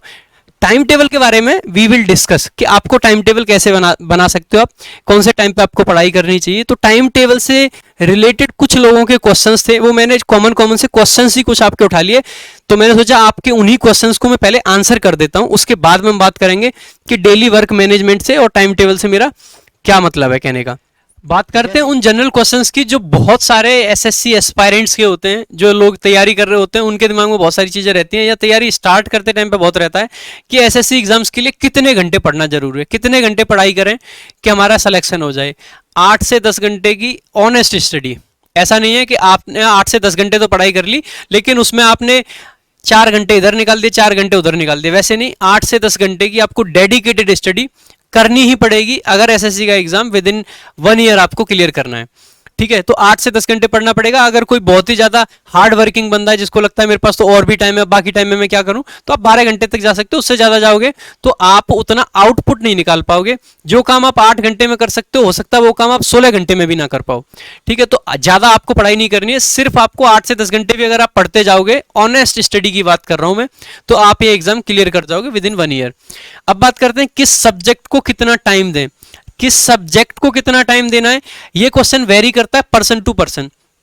एक बंदा आता है इंग्लिश मीडियम के बैकग्राउंड से बिलोंग करता है, उसको इंग्लिश पढ़ने की बहुत ज्यादा जरूरत नहीं होती है, हाँ उसको कुछ कॉन्सेप्ट सीखने की जरूरत होती है। तो वो बंदा आके ऐसा नहीं है कि इंग्लिश को बहुत पता चले, इंग्लिश को 6-6 घंटे दे रहा है और मैथ्स को 2 घंटे दे रहा है, he won't be able to clear the exam, वो एग्जाम को नहीं क्लियर कर पाएगा। तो हमें सबसे पहले ये देखना है कि हमारी जरूरत क्या है। सबसे पहले आपको क्या देखना है, आपकी जरूरत क्या है, आप मॉक टेस्ट वगैरह लगाइए, वहां से आप देखिए आप किस सेक्शन में कितना स्कोर कर पा रहे हैं, आपका मैथ्स में स्कोर क्या है, आपका इंग्लिश में स्कोर क्या है। लेकिन अगर जनरली मैं बात करूं एक उस बंदे की जो मेरी तरह से एक रूरल बैकग्राउंड से बिलोंग करता है, बिल्कुल गांव से आता है, उसको लगभग इंग्लिश में बहुत ज्यादा कमजोर है, मैथ्स भी ऐसा नहीं है कि एकदम से स्ट्रांग हो, उस बंदे को क्या करना चाहिए, मैक्सिमम जो टाइम है ना वो डिवोट करना चाहिए मैथ्स एंड इंग्लिश। मैथ्स और इंग्लिश पे आपको मैक्सिमम टाइम देना पड़ेगा। सपोज आप 8-10 घंटे आप पढ़ाई को दे रहे हो, 10 घंटे में से मैं कहता हूं आप 4-4 घंटे तो मैथ्स और इंग्लिश को दे सकते हो। अगर 4 घंटे इंग्लिश को नहीं दे रहे हो, क्योंकि इंग्लिश ऐसा नहीं है कि आपको पूरा दिन इंग्लिश पढ़ते रहो तो आप उससे इंग्लिश सीख जाओगे ना, that is not going to happen. आपको क्या करना पड़ेगा कि 4 घंटे मैथ्स को दे रहे हो, 3 घंटे इंग्लिश को दे दो, 2 घंटे आप जीएस को दे सकते हो, 1 घंटा रीजनिंग को दे दो। आप उस तरीके से टाइम डिवोट कर सकते हो। यानी मेरा कहीं ना कहीं मानना ये रहता है मैथ्स का प्रोपोर्शन थोड़ा सा ज्यादा होता है, इंग्लिश का प्रोपोर्शन थोड़ा सा कम होता है। उसके बाद में जीएस और रीजनिंग, जिसका जो स्ट्रॉन्ग पॉइंट है उसको कम दे दो, जिसका जो वीक पॉइंट है उसको थोड़ा सा ज्यादा दे दो। तो उस तरीके से हम टाइम को डिवाइड कर सकते हैं। ठीक है, 4 से 5 घंटे मैथ्स के लिए इनफ है और 3 घंटे इंग्लिश के लिए मोर देन इनफ है, अगर आप ढंग से पढ़ाई कर रहे हो इंग्लिश की, अगर आपने कॉन्सेप्चुअल बेसिस पे पढ़ाई करी है, आपने कॉन्सेप्ट सीखे। अगर आपको पढ़ाई ऐसे करनी है कि आप कीवर्ड्स वगैरह सीख के पहले एरर निकालना सीख लो, फिर आप एक ट्रिक सीखो, उससे आप सेंटेंस एग्रीमेंट सीखो, उसके बाद में सेंटेंस अरेंजमेंट सीखो, उसके बाद में आप सेंटेंस इंप्रूवमेंट सीखो एक ट्रिक से, तो that is not going to help you, क्योंकि आपको उसके साथ में बहुत सारा टाइम इंग्लिश को भी देना पड़ेगा। लेकिन अगर आपने प्रॉपर ढंग से एक पढ़ाई की है, आपने जहाँ पे कॉन्सेप्ट्स पढ़े हैं, आपने सीखा है कि इंग्लिश को कैसे पढ़ना है, कैसे बोलना है, कैसे हमें इंप्लीमेंट करना है कॉन्सेप्ट्स को, तो आपको अगर 3 घंटे भी आप ऑनेस्टली पढ़ाई करते हो, मैं कहता हूँ एक रूरल बैकग्राउंड से बिलोंग करता हुआ बच्चा जिसको इंग्लिश में कुछ भी नहीं आता है, वो बच्चा भी 3 घंटे की ऑनेस्ट स्टडी के साथ में इंग्लिश में 195+ आराम से स्कोर कर सकता है। ठीक है, तो ये टाइम डिस्ट्रीब्यूशन की बात हो गई। अगर उसके अलावा बहुत सारे लोगों का डाउट होता है कि किस ऑर्डर में पढ़ाई करें, मॉर्निंग में क्या पढ़ें, उसके बाद में दोपहर में क्या पढ़ें, या फिर मैं बोलूं पहले इंग्लिश पढ़ें या पहले मैथ्स पढ़ें या पहले रीजनिंग पढ़ें या पहले जीएस पढ़ें। देखो क्या होता है, सुबह सुबह हमारा माइंड थोड़ा सा फ्रेश होता है, आप जिस भी टाइम पे उठ रहे हो सुबह सुबह हमारा माइंड थोड़ा सा फ्रेश होता है, और हमें उस टाइम पे वो चीज़ें पढ़नी चाहिए जिनके लिए हमें कंसंट्रेशन की ज़्यादा ज़रूरत होती है, जिन पर हमें कंसंट्रेट करना पड़ता है कि हम ये दूसरी चीजें बीच में ना डिस्टर्ब करें। तो सुबह सुबह हमारा माइंड थोड़ा सा फ्रेश होता है, तो हम क्या कर सकते हैं, सुबह सुबह वोकैब पढ़ सकते हैं। सबसे पहले आप वोकैब रख सकते हो। वोकैब में क्यों कह रहा हूं, आप सुबह सुबह करंट अफेयर्स भी पढ़ सकते हो, सुबह सुबह दुनिया की खबरों से रूबरू आप हो सकते हो। That is also a good way कि आप उस तरीके से चल सकते हो कि सुबह सुबह सबसे पहले देखो कि देश दुनिया में क्या चल रहा है, वैसे चल सकते हो। लेकिन यूजुअली क्या होता है, हम करंट अफेयर्स वगैरह कवर कर रहे होते हैं, न्यूज़पेपर से मुझे लगता है आजकल बहुत कम लोग कवर करते हैं, तो ज़्यादातर यूट्यूब से हम किसी चैनल को फॉलो करते हैं जहाँ से हम करंट सीख रहे होते हैं, और मैक्सिमम चैनल्स पे जो वीडियो होते हैं वो 8 बजे का अराउंड आती है। लेकिन क्या आप 8 बजे तक उन्हीं का वेट करोगे कि सबसे पहले मुझे करंट अफेयर्स पढ़नी है? ना, आप किसी दूसरे सब्जेक्ट के साथ में, किसी दूसरे टॉपिक के साथ में शुरू कर सकते हो। तो मेरा जो फेवरेट टॉपिक रहता है, और जो ज़्यादातर मेरे दोस्तों का भी था, वो ये था कि हम स्टार्ट करते थे वोकैब से। सुबह पहले वोकैब पढ़ लो, उसके बाद में हम करंट अफेयर्स पढ़ते थे। करंट अफेयर्स पढ़ने के बाद में हम ग्रामर का पोर्शन पढ़ते थे। और जब हमारा टाइम होता था ना लंच का, लंच से जस्ट पहले, उस टाइम पे नींद नहीं आ रही होती है, भूख लगती है ना भाई, पेट में चूहे कूदेंगे तो नींद आने देंगे? नहीं आने देंगे। उस टाइम पे हम पढ़ते थे जीएस। तो लंच से पहले हम जीएस रखते थे। अब लंच के बाद में खाना खा लिया, वो एकदम पसरने को मन है भाई, आप पसर जाओ। वैसे टाइम पे लेकिन पढ़ाई तो करनी है भाई, क्योंकि ऐसा तो है नहीं हमारे पास इतना टाइम है। लंच करो 2 घंटे आराम, फिर रात को डिनर करो 2 घंटे आराम, सुबह चाय पियो 2 घंटे आराम, वो तो है नहीं हमारे पास। तो we have to study even after lunch. तो लंच के बाद में अगर हमें पढ़ना है तो रीजनिंग, जैसे कि रीजनिंग क्या है, बच्चों का बड़ा फेवरेट होता है, दिमाग लगता है। ज़्यादातर लोगों के साथ में क्या होता है कि जो चीज़ें ऐसी होती हैं जहाँ पे हमें बहुत सारा माइंड अप्लाई करना होता है, वो चीज़ें फेवरेट हो जाती हैं। ठीक है, तो वो चीज़ें फेवरेट होती हैं, तो हमें किस ऑर्डर में पढ़ना चाहिए, उसी ऑर्डर में कि जिस टाइम पे जो चीज़ अच्छी लग रही है। सुबह वो क्या अच्छी लग रही है, अब फेवरेट चीज़ें हमें नींद नहीं आने देंगी। रीजनिंग में हमें इंटरेस्ट आएगा, रीजनिंग पढ़ने में इंटरेस्ट आएगा, तो हमें नींद नहीं आएगी। अगर नींद नहीं आएगी तो उस टाइम पर हम रीजनिंग को रख सकते हैं। इनफैक्ट जिनका इंटरेस्ट मैथ्स में ज़्यादा है वो उस टाइम पर मैथ्स को भी रख सकते हैं। ठीक है, तो बेसिकली ऑर्डर ये होना चाहिए, वो क्या पढ़ लो, करंट पढ़ लो, उसके बाद में इंग्लिश, जीएस, रीजनिंग, मैथ्स। आप उस तरीके से पढ़ाई कर सकते हैं। कोशिश करो कि आप जैसे मैथ्स को अगर 4 घंटे दे रहे हो तो try to give them in one go. आप ऐसा मत करो कि मैथ्स को 1.5 घंटा सुबह, 1.5 घंटा दोपहर को, 1.5 घंटा शाम को। वैसे करोगे तो आपकी ज़्यादा हेल्प नहीं होगी उस स्ट्रेटजी से, वो स्ट्रेटजी सही नहीं मानता हूँ मैं। आप वन गो में ज़्यादा से ज़्यादा एक सब्जेक्ट को कवर करने की कोशिश करो। अगर आप इंग्लिश ग्रामर को 2 घंटे दे रहे हो तो try to give them continuously, आप 2 घंटे ग्रामर पढ़ो, क्योंकि एटलीस्ट आप चीज़ों को कनेक्ट कर पाओगे, सोच पाओगे, समझ पाओगे। आपको स्टार्ट नहीं लेना पड़ेगा। आप जब भी किसी नए सब्जेक्ट को उठाते हो तो पहले 5 से 10 मिनट आपको पुरानी चीज़ें जो आपने पहले पढ़ी हैं और नई चीज़ें जो अभी आप पढ़ने वाले हो उनको कनेक्ट करने में टाइम लग जाता है। ठीक है, आप जितने ज़्यादा ब्रेक्स लोगे आपकी स्टडी उतनी ही ज़्यादा हैम्पर होगी। तो आप कोशिश करो कि उसको वन गो में कर पाओ। ठीक है, तो किस ऑर्डर में पढ़ाई करनी है ये बात मैंने कर ली। अब बहुत सारे लोगों का डाउट होता है what is the best time to study. ठीक है, लोगों का डाउट होता है कि हमें किस समय पढ़ाई करनी चाहिए, दिन में करनी चाहिए, रात में करनी चाहिए, अर्ली मॉर्निंग उठना चाहिए या लेट नाइट पढ़ना चाहिए। ठीक है, देखो अगर मैं जनरल बात करूं, ठीक है, मैं एक साइंस का भी स्टूडेंट रहा हूं और एक नॉर्मली भी ये होता है कि आपका माइंड सुबह सुबह फ्रेश होता है। ठीक है, फ्रेश माइंड से आप पढ़ोगे, आप ज़्यादा आउटपुट दे पाओगे। ठीक है, आप कम समय में ज़्यादा चीज़ों को कर पाओगे। तो आप हो सकता है अगर आप में से सारे लोग अगर कर सकते हो, सारे नहीं कुछ लोग कर सकते हो, तो आप सुबह कोशिश करो जल्दी उठने की। उस टाइम पे इन्वायरमेंट शांत होता है, वातावरण भी अच्छा होता है, तो उस टाइम पे हमारी जो कैचिंग पावर है, जो हमारी रिमेंबर करने वाली पावर है, वो ज़्यादा होती है। ठीक है, तो आप मॉर्निंग में उठने की कोशिश करें। लेकिन मैक्सिमम लोगों के साथ क्या होता है, हम कोशिश तो करते हैं लेकिन हम उठ नहीं पाते हैं, क्योंकि सुबह का टाइम क्या होता है, आलस आता है, नहीं उठ पा रहे। तो आप ऐसा मत करना कि आपने आज कोशिश करी नहीं उठ पाए, कल कोशिश करी नहीं उठ पाए। अब आपका शेड्यूल तो 4 बजे से चल रहा है लेकिन आप उठ ही नहीं पा रहे हो। तो अगर आप ऐसा करते रहोगे तो ultimately you will and up doing nothing. आप कुछ नहीं कर पाओगे, क्योंकि आप नाइट में जल्दी सोने की कोशिश करोगे, नींद आपको आएगी नहीं। आप कोशिश कर रहे हो कि मैं 9 बजे से सो जाऊं जिससे मैं 3 बजे उठ पाऊं, या आप 10 बजे सो जाऊं कि मैं 4 बजे उठ पाऊं। आपने 10 बजे सोने की कोशिश की एंड आप मोबाइल में लगने लग गए, मोबाइल में लगते लगते पता चला 1:30 बज गया। आप कैसे कैसे 3 बजे उठ पाओगे? नहीं उठ पाओगे आप। 3 बजे अगर नहीं उठ पाओगे तो अगर आपके साथ में ऐसा हो रहा है कि आप सो ही नहीं पा रहे हो और ना आप जल्दी उठ पा रहे हो, छोड़ दो कि भाई मुझे मॉर्निंग में पढ़ना है। ठीक है, जरूरी नहीं है कि मॉर्निंग में पढ़ के ही लोग सक्सेसफुल रहते हैं। आप लेट नाइट पढ़ लो। आप कोशिश करो कि आप भाई 10 से और 1 बजे तक पढ़ाई करो, या 10 से आप अगर आप बहुत ज़्यादा लेट नाइट पढ़ने वाले हो 2 बजे तक 3 बजे तक पढ़ लो। तो ये आप पे ज़्यादा डिपेंड करेगा आपको कौन सी पढ़ाई करनी है। मैं आपको एक बात बड़ी क्लियर बोल देता हूं कि ऐसा नहीं है कि लेट नाइट पढ़ने वाले सेलेक्ट नहीं होते हैं।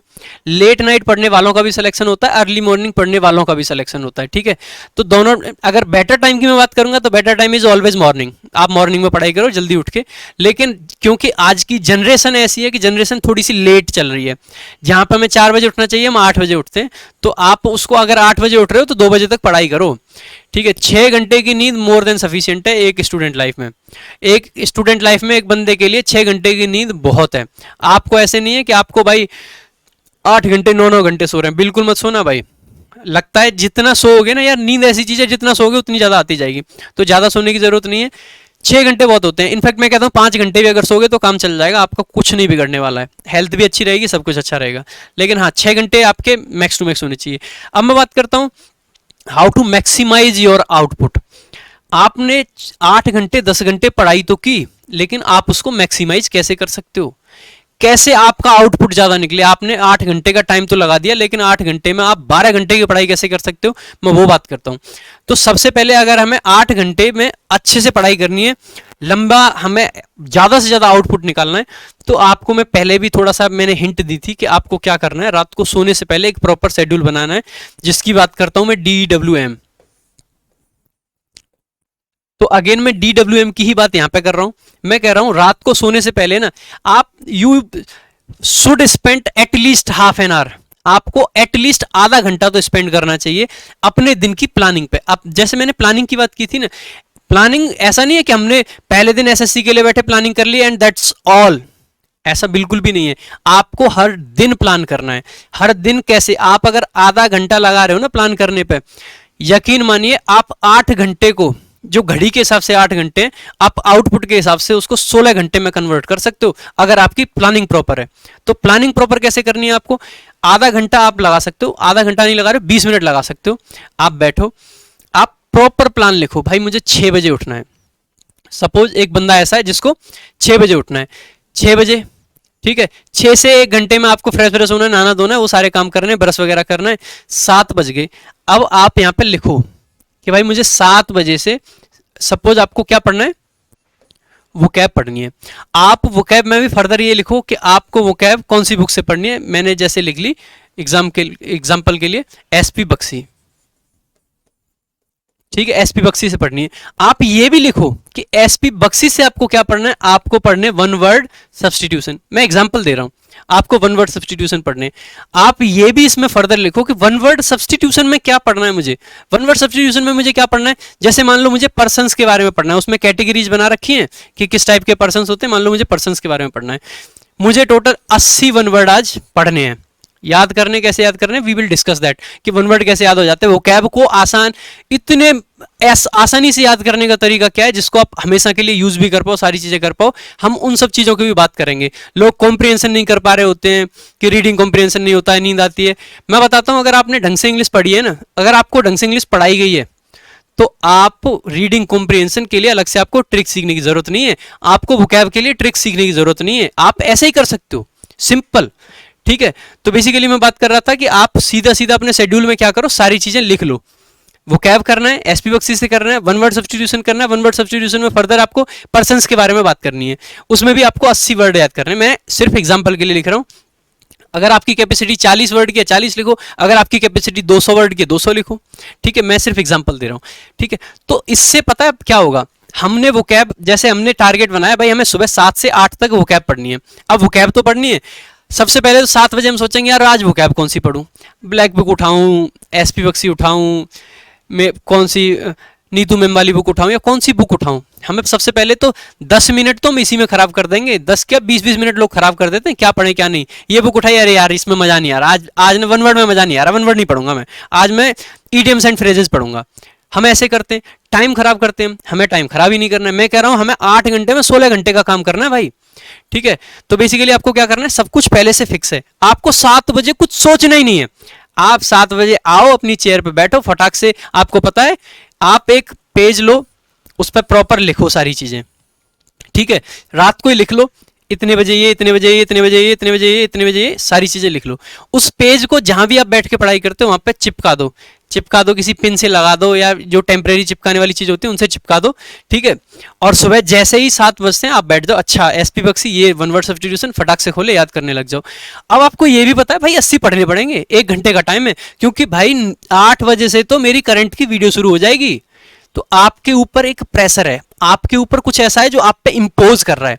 देखो क्या होता है, ह्यूमन टेंडेंसी होती है कि जब तक चीजें हमारे ऊपर इंपोज ना हो ना, तब तक हम उनको उतने बेटर तरीके से नहीं कर पाते हैं। जैसे कि अगर हम उसको अच्छे से कर ही पाते ना, कि सिर्फ कहीं लिख दिया गया और चीजें हो जाएं, हमें अपने ऊपर इंपोज करनी पड़ेंगी। अगर इससे होता तो आज पुलिस की जरूरत नहीं होती। पुलिस किस लिए है, क्योंकि कॉन्स्टिट्यूशन में या लॉज में जो रूल्स लिखे हैं ना, उनको इंपोज करने के लिए। तो आप अपने ऊपर कुछ ऐसा बनाओ जिससे कि आप अपने ऊपर कुछ इंपोज कर सको। ठीक है, तो ये जो है ना, ये इंपोजिंग है भाई, मुझे 1 घंटे में 80 वर्ड पढ़ने। हो सकता है आपके किसी मित्र का फोन आ रहा हो और आपके पास अगर कोई टारगेट नहीं है, सिर्फ वोकैब टारगेट है, तो आप अपने मित्र से जाके हो सकता है आधे घंटे बात करके आ जाओ। और जरूरी नहीं है कि वो फ्रूटफुल बातें हो सकता है वो फालतू की बातें हों। ठीक है, लेकिन अगर आपको पता 80 वर्ड हैं, तो पता आप क्या सोचोगे, यार ऐसा करता हूं आज 80 वर्ड को 1 घंटे की जगह 50 मिनट में पढ़ता हूं, 45 मिनट में पढ़ता हूं। आज थोड़ी सी अपने आप को और पुश करता हूं और इसको 45 मिनट में खत्म करके 15 मिनट में अपने मित्र से बात करूंगा। ठीक है, तो उस तरीके से आप अपना आउटपुट बढ़ा सकते हो, आप अपने आप को थोड़ा सा और पुश करके आउटपुट बढ़ा सकते हो। तो बेसिकली ये बात कर ली मैंने वोकैब की। सिमिलर केस हम मैथ्स के साथ में भी बात कर सकते हैं। हम मैथ्स में आउटपुट कैसे बढ़ाएं, मान लो आपको मैथ्स को 4 घंटे देने थे भाई, 4 घंटे में से आप इसको कैसे कर सकते हो, 4 घंटे आपको मैथ्स को देने, तो आप उसको ऐसे करो कि 4 घंटे को 3 घंटे में और 1 घंटे के 2 उसमें डिवाइड कर लो, 2 बॉक्सेस में आप उसको डिवाइड कर लो। 4 घंटे देने थे, आपने इधर 3 घंटे दिए और ये आपने 1 घंटा दिया। होता क्या है भाई मेरे, हम मैथ्स को पढ़ने बैठते हैं, हम क्वेश्चंस करने लगे, सपोज हमने एवरेज का टॉपिक उठा लिया, एवरेज के क्वेश्चन करने, 2 क्वेश्चन हमने सॉल्व किए, तीसरा क्वेश्चन हमारा कुछ ऐसा आ गया जो हमसे हो नहीं पा रहा है, हम उस क्वेश्चन में उलझ के रह जाते हैं। पता चला कि हमने आधा घंटा उसी क्वेश्चन पे खराब कर दिया और बाद में फिर हम अफसोस कर रहे होते हैं कि काश मैं इस पे इतना टाइम ना लगाता यार, उतने काम का भी क्वेश्चन नहीं था, या इसको मैं बाद में डील कर लेता, लेकिन मैंने आधा घंटा खराब कर दिया। फिर हम फ्रस्ट्रेट होते हैं, फ्रस्ट्रेट जितना हम होंगे हमारा माइंड उतने ही खराब तरीके से काम करेगा। तो ये सब चीजें ना हो, इसका एक सबसे बढ़िया उपाय, ये मेरे साथ भी होता था यार, ठीक है, जो टेक्निक मैंने निकाली, या मैं कहूँ जो टेक्निक मैंने अपने ऊपर अप्लाई की, जिससे कि मैं ये सब चीजें कर पाया। मैं क्या करता था, 3 घंटे लिए, जैसे आप ज्यादा ले सकते हो कम ले सकते हो, जितना टाइम आप मैथ्स को दे रहे हो ये उसके अकॉर्डिंग रहेगा, ठीक है। अब आपने 3 घंटे में क्या किया, आपने टारगेट बनाया, भाई मेरे को ना आज 100 क्वेश्चंस करने हैं, ठीक है, 100 क्वेश्चन करने, 100 क्वेश्चन तो करने ही करने हैं, लेकिन आप साथ में ये भी लिखो कि आपको कौन से टॉपिक के हैं। आप जब शेड्यूल बना रहे हो, एवरेज के 100 क्वेश्चन करने, एवरेज के कौन सी बुक से करने, भाई प्रीवियस ईयर के 100 क्वेश्चन करने। सपोज आपने प्रीवियस ईयर की किरण की बुक ले रखी है, किरण से करने, क्वेश्चन नंबर 200 से, और क्वेश्चन नंबर 201 से और क्वेश्चन नंबर 300 तक आपको करने। अब आप देखोगे जब आप सुबह उठे ना, या जब भी आपका मैथ्स का टाइम हुआ, आपने देखा अच्छा मुझे तो एवरेज पढ़ना है, अच्छा किरण की बुक से पढ़ना है, किरण की बुक से सीधा 200 क्वेश्चन नंबर 201 पे पहुंचना है आपको। टाइम ही नहीं खराब हुआ, सोचना ही नहीं पड़ा आज मैथ्स में क्या पढ़ूं, रात को सोच लिया बहुत है, ठीक है, रात को सोच सोच के आपने जो लिखना था लिख दिया। तो इससे क्या होगा, आप आउटपुट ज्यादा निकाल पाओगे। अब आपको यह भी पता है कि भाई मेरे सामने 100 क्वेश्चंस हैं और टाइम है 3 घंटे का, टाइम सिर्फ 3 घंटे, 100 क्वेश्चन है। इनफैक्ट आप इसको 2 घंटे भी कर सकते हो, जिनकी स्पीड थोड़ी अच्छी है, जिनकी स्पीड और भी अच्छी है वो उसको 1.5 भी कर सकते हैं, 3 घंटे कर सकते हो, 2 घंटे कर सकते हो, 1.5 आवर्स कर सकते हो, जिसकी जैसी स्पीड। आप नंबर ऑफ क्वेश्चंस बढ़ा सकते हो और नंबर ऑफ क्वेश्चंस घटा सकते हो, जैसे आपकी मर्जी। में ये नहीं कह रहा 100 ही क्वेश्चन करो, ठीक है, मैं सिर्फ एग्जाम्पल के लिए आपको समझा रहा हूँ। अब आप पे क्या होगा, जब 3 घंटे आप क्वेश्चन को कर रहे हो ना, तो आप पे प्रेशर रहेगा, आप पे वो वाला प्रेशर रहेगा जो एग्जाम में रहता है, यार 2 घंटे 100 के 100 क्वेश्चन अटेम्प्ट करने, हम कर रहे होते हैं फटाफट। जो क्वेश्चन नहीं हो रहा है ना उसको छोड़ दो, जो क्वेश्चन नहीं हो रहा उसको छोड़ दो। क्यों छोड़ दो, क्योंकि इससे आपको क्वेश्चंस को स्किप करना भी सीखना पड़ेगा। जब हम एग्जाम में जाते हैं, बहुत सारे लोग मैथ्स का पेपर इसीलिए खराब कर लेते हैं क्योंकि उनको ये तो पता है कि क्वेश्चंस को सॉल्व करना है, but they do not know कि कौन से क्वेश्चन को छोड़ना है कौन से को नहीं। तो हमें स्किप करना भी आना चाहिए। स्किप करना हम क्यों ना प्रैक्टिस करते टाइम ही सीख लें, जब हम सीख रहे हैं तभी सीख जाएं स्किप कैसे करना है। तो किन क्वेश्चंस को स्किप करना है वो हम यहीं सीख पाएंगे। तो जो क्वेश्चंस आपको लग रहा है कि टाइम लगेगा या जिसमें आप अटकोगे, आप उनको स्किप मार दो भाई, ठीक है, स्किप मारते जाओ। आपका टारगेट होना चाहिए कि मुझे भाई 100 क्वेश्चन पूरे एटलीस्ट देख तो लेने हैं, अटेम्प्ट करने अपनी तरफ से। जरूरी नहीं है कि मैं 100 के 100 टिक लगा के बढ़ जाऊं आगे। आंसर भी मत चेक करो, बेशक ये जो 1 घंटा है ना एक्स्ट्रा, अब ये जो 3 घंटे का हमने देखा, हमने 100 क्वेश्चन कर लिए, 100 क्वेश्चन में से मान लो 3 घंटे में मेरे पे 80 क्वेश्चन हो गए, 20 क्वेश्चन में मैं अटक गया। अब ये जो 1 घंटा है ना, ये 1 घंटा सिर्फ इन्हीं 20 क्वेश्चन के लिए है भाई, ये 1 घंटा सिर्फ और सिर्फ इन्हीं 20 क्वेश्चन के लिए। आप इसको 1.5 भी कर सकते हो, आपको लगता है 20 क्वेश्चन मेरे से नहीं हो रहे हैं, आप इसको बढ़ा लो भाई टाइम को, ठीक है, आज मैथ्स को थोड़ा ज्यादा टाइम दे दो, या मैं यहाँ पे 3 की जगह पे 2.5 घंटा कर लो, 100 क्वेश्चन की जगह पे 80 क्वेश्चन कर लो, और यहाँ पे 1.5 घंटा कर लो, ठीक है। तो उससे क्या होगा कि जो क्वेश्चंस में आप अटक रहे थे, अब आपको पता है कि इस टाइम में मुझे वही क्वेश्चंस करने हैं। अब पता चला आप 4 क्वेश्चंस में अटके थे, 4 में से आप मान लो 10 क्वेश्चंस में अटके थे, 10 में से 4 क्वेश्चंस तो आपके वैसे ही हो गए, अगली बार में सिर्फ देखते ही हो गए, अच्छा यार ये पॉइंट क्लिक नहीं कर रहा था वहां पे, अब हो गया, ठीक है। तो वो डाउट ही नहीं रहा, जहां पे उस टाइम पे आप उसमें 20 मिनट खर्च कर सकते थे, अब उसको आपने 20 सेकंड में कर दिया। तो इससे आपका आउटपुट बढ़ेगा, ठीक है। तो बेसिकली शेड्यूल आपको सारा का सारा ऐसे बनाना है। जीएस में भी सिमिलर ही चीज करनी है आपको कि भाई मैंने ये बुक से पढ़ना है, ये चीज पढ़नी है, आज पॉलिटी पढ़नी है, पॉलिटी इस बुक से पढ़नी है, हिस्ट्री पढ़नी है तो इस बुक से पढ़नी है, तो ये सारी चीजें आपको करनी है। ये मैंने बात करी कि आपको अपना एक प्रॉपर टाइम टेबल कैसे बनाना है, रात को बनाना है। इसमें मैं एक और इंपॉर्टेंट बात करूंगा, बहुत सारे लोगों के साथ क्या होता है कि टाइम टेबल भी बनाते हैं, सब कुछ करते हैं, but they do not follow that, उसको फॉलो ही नहीं करते हैं। वो महान है, जो ऐसा करते हैं वो महान है। भाई एक काम करो, पहले वो लोग क्या करते हैं, अपने आप को बहुत ही ज्यादा टारगेट दे देंगे, इतना बड़ा टारगेट अपने आप को दे देंगे कि ना वो खुद उसी में उलझ के रह जाते हैं। यार मेरी जो स्कीम है ना, मैं कोई ऐसा स्कीम सेल करने नहीं आया हूं यहाँ पे, मेरा जो वे है वो ये है कि क्यों ना आप क्या करो, आपको लगता है कि आप आज 90 चीजें, आप आज 95 चीजें कर सकते हो, आपको लगता है आज आप 95 चीजें कर सकते हो, तो लोग क्या करते हैं अपने आप को 100 टारगेट दे देंगे। मैं कहता हूं मत दो, क्योंकि पॉजिटिव थिंकिंग भी कोई चीज होती है, कॉन्फिडेंस कोई चीज होती है, ठीक है। तो आप क्या करो, अगर आपको जब भी लग रहा है जैसे आप 95 कर सकते थे आपने, या फिर मैं ऐसे बोलूं आपने अपने आप को 100 टारगेट दिया, कोई भी 100, ठीक है 100 टारगेट दिया, but you and up doing 95 only, आपसे लेकिन 95 ही हुआ बस। आपने अपने आप को 100 टारगेट दिया and you and up doing 95 only, आप 95 ही कर पाए, तो ऐसे में क्या होगा, आप डिप्रेस्ड फील करोगे, आपको लगेगा जितना टारगेट मैंने लिया था वो तो हुआ ही नहीं, आज का ही टारगेट नहीं हुआ तो कल का कैसे होगा, कल का नहीं होगा तो पूरा शेड्यूल कैसे होगा, सब टूट गया, मेरे सपने टूट गए, मैं इंस्पेक्टर नहीं बनूंगा, वैसा नहीं होगा। आप क्या करो, आप 100 की जगह ना हमेशा टारगेट लेके चलो 90, इवन अगर आप चाहते हो ना 85 भी ले सकते हो भाई, कम टारगेट लेके चलो।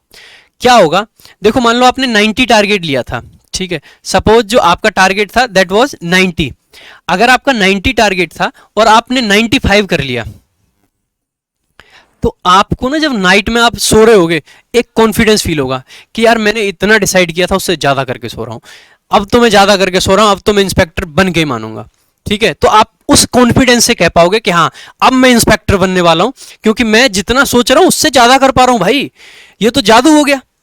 हुआ कुछ नहीं है, आप 100 सोच रहे थे 95 हुआ था, आप डिप्रेस्ड थे, लेकिन आपने 100 सोचा ही नहीं, 90 सोच लिया, 95 हुआ, और हुआ उतना ही, सब कुछ उतना ही हुआ, लेकिन कमाल हो गया, कमाल ये हो गया कि आप इतने कॉन्फिडेंस में आ गए कि हाँ अब मैं कर लूंगा। तो बेसिकली जो आपने शेड्यूल बनाया है ना, आप उसमें भाई क्या करो, ऐसे जैसे वोकैब खत्म वोकैब पे टिक, करंट खत्म करंट पे टिक, जीएस खत्म जीएस पे टिक, इंग्लिश पे टिक, मैथ्स पे टिक, रीजनिंग पे टिक, हर चीज पे टिक लगाओ, और try to do one thing, इसमें से कुछ भी स्किप नहीं होना चाहिए मेरे भाई। अगर कुछ भी स्किप हो गया है ना, तो इसका मतलब है कि आप आज नहीं तो कल अटकोगे जरूर इन चीजों में। इसीलिए मैंने कहा था कि आप 6 दिन का शेड्यूल बनाओ, 7वां दिन मैंने बोला था कि आपको खाली रखना है, वो किस लिए रखना है, कभी कभी क्या होता है, वी ऑल आर ह्यूमंस यार, ठीक है, हम सारे के सारे ह्यूमन हैं, और ह्यूमंस के साथ में दिक्कत क्या है कि हमारे साथ में इमरजेंसीज आती रहती हैं, हमारे साथ में 10 चीज़ें होती रहती हैं, हो सकता है तबीयत खराब हो जाए, हो सकता है मम्मी का फ़ोन आ जाए, हो सकता है उनका फ़ोन आ जाए, किसी का भी फ़ोन आ सकता है, अब उनका फ़ोन आ गया, अब उनके फ़ोन के आगे टारगेट क्या चीज़ है, तो आपने भैया आज की वोकैब तो कर दी मिस, अब भैया वोकैब आज की मिस हो गई, तो अब तो आपके टारगेट में, तो आपने तो 8 महीने का टारगेट सेट कर रखा था, तो अब भैया क्या होगा, अब तो नुकसान हो गया बहुत बड़ा। अगर आपका नुकसान हो गया, इसका मतलब है कि आपको इस नुकसान की भरपाई करनी पड़ेगी, और उसी भरपाई के लिए आज आपको 7वां दिन दिया गया है हफ्ते में, नहीं तो हफ्ते में 6 ही दिन होते, 7वां दिन दिया ही इसीलिए कि आप उनसे बात कर पाओ, कभी उन्होंने बुला लिया तो उनके पास जा पाओ, ठीक है, तो शेड्यूल में आप 7वां दिन उसी लिए रखो। स्टिल कभी कभी क्या होगा कि आपके साथ में चीजें गड़बड़ फिर भी हो जाएंगी, इसीलिए मैंने कहा था कि महीने में 2 से 3 दिन, जो मैंने 28 दिन का शेड्यूल बताया था ना, उसमें भी 2 से 3 दिन है, हर महीने में आपके पास में 2 से 3 दिन है, उसमें फिर से आप उस चीज को कर सकते हो जो चीज बाई चांस छूट गई। कोशिश आपको करनी है कि आप पूरा का पूरा 28 दिन में कर पाओ, और उन 2 से 3 दिन को सिर्फ और सिर्फ 28 दिन में आपने क्या किया उस सबको रिवाइज करो, उसमें यूज कर पाओ, दैट विल बी ग्रेट, मतलब इतना अच्छा हो जाएगा कि आपका सिलेक्शन समझो हो ही गया, ठीक है। मैंने शेड्यूल बनाना बता दिया, मैंने आपको बता दिया आपको टाइम को कैसे यूटिलाइज करना है, मैंने आपको बता दिया कि आप कैसे 8 घंटे को 16 घंटे में बदल सकते हो। अब सबसे ज्यादा जो क्वेश्चन आता है बच्चों का, वो आता है what to do when you get tired while studying, जब आप पढ़ते रहते हो, बोर हो गए, पक गए, अब क्या करें यार, अब नहीं मन कर रहा, अब बंद करता हूं। सबसे पहले अगर आपके सामने एक टारगेट है ना मेरे भाई, तो आप थकोगे ही नहीं, ऑनेस्टली आप थकते तभी हो जब आपको स्कोप दिखता है कि आपके पास में रेस्ट लेने का स्कोप है, ठीक है। आपके सर पे ना 50 किलो का वाट रख दिया जाए, ठीक है, और आपसे ये कह दिया जाए अब ये कभी हटेगा ही नहीं, तो आप उसको ना धीरे धीरे मजबूत हो जाओगे रखने के। लेकिन अगर आपके पास में स्कोप है, हटाया ना यार, इसको हटा दोगे आप, आपके पास में स्कोप है कि भाई आप ना रेस्ट कर सकते हो, आप रेस्ट कर लोगे। अगर आपको सरकारी नौकरी में जाने के बाद में ऑफिस में बिठा दिया गया कि आज भाई साहब ये केस सॉल्व नहीं हुआ ना, तो शाम को सस्पेंड हो, सारा का सारा कर डालोगे आप, कोई काम बीच में नहीं आएगा, कोई चीज बीच में नहीं आएगी, कर डालोगे। तो ये जो टाइम टेबल की बात करी थी ना, दैट शुड बी इम्पोज्ड, आपके ऊपर ऐसे होना चाहिए कि हाँ भाई इम्पोज्ड है, ये करना ही करना है। पहली बात तो फिर आप थकोगे ही नहीं। स्टिल बहुत सारे लोग बात करते हैं कि भाई आपको ना 55-5 का फॉर्मूला फॉलो करना चाहिए। 55-5 का मतलब है 55 मिनट पढ़ाई और 5 मिनट का ब्रेक हर घंटे में। तो मेरे भाई मैं आपको बता देता हूँ कि जो आपका टीयर 2 का एग्जाम है ना, वो पहले दिखा चुका हूँ, वो 2 घंटे का है, इंग्लिश का भी और मैथ्स का भी। अगर आप 55-5 का ब्रेक लोगे ना, तो आप एक बात बताओ, मैथ्स का पेपर चल रहा है, 55 मिनट हो गए, रुक जा, 55-5 फॉलो करूंगा पहले, तब आगे बढ़ूंगा, 5 मिनट ब्रेक ले लेता हूँ। हालत खराब हो जाएगी, पेपर नहीं कर पाओगे, कुछ नहीं कर पाओगे। आप आप इनफैक्ट ये कह रहे हो कि आप 1 घंटे की सिटिंग नहीं बनाना चाहते हैं। कैसे कर सकते हो आप? 4 घंटे पेपर में आपको मेंस में बैठना है और आप 1 घंटे की सिटिंग के लिए 5 मिनट का ब्रेक चाहिए आपको। मैं कहता हूं, इसीलिए मैं कह रहा था, if you are doing a subject, चाहे उसको 3 घंटे का टाइम है चाहे उसको 4 घंटे का, डू इट इन वन गो। पहली बार में टारगेट बनाओ, 4 घंटे या 4 घंटे निकाल दो। मैथ्स में मैंने बताया सेपरेट कर लो, 3 घंटे एक साथ में, 1 घंटा अलग, उसको कर सकते हैं। लेकिन जैसे इंग्लिश ग्रामर मुझे पढ़नी है और मैंने कहा कि आज मुझे 3 घंटे इंग्लिश ग्रामर पढ़नी है, डू इट इन वन गो, 3 घंटे एक ही बार में। यार 2 बार में करोगे तो आपको चीजें टाइम एक्स्ट्रा लगेगा, आपकी सिटिंग नहीं बन पाएगी। ठीक है, तो सबसे पहले आपको ये सारी चीजें ध्यान रखनी है, तो आप टायर्ड नहीं होगे। दूसरा, जो शेड्यूल आप बना रहे हो ना, उसमें आप स्पेसिफिक टाइम्स पे ब्रेक रखो। आप अपना लंच ब्रेक रखोगे, आप अपना टी ब्रेक रखोगे, छोटे छोटे ब्रेक्स आप डाल सकते हो, लेकिन ऐसा नहीं हर घंटे में छोटा ब्रेक डाल दिया, that is not going to work यार। ठीक है, तो आप छोटे छोटे ब्रेक्स डालो, उन ब्रेक्स में कोशिश करो कि बाहर की फ्रेश हवा ले पाओ।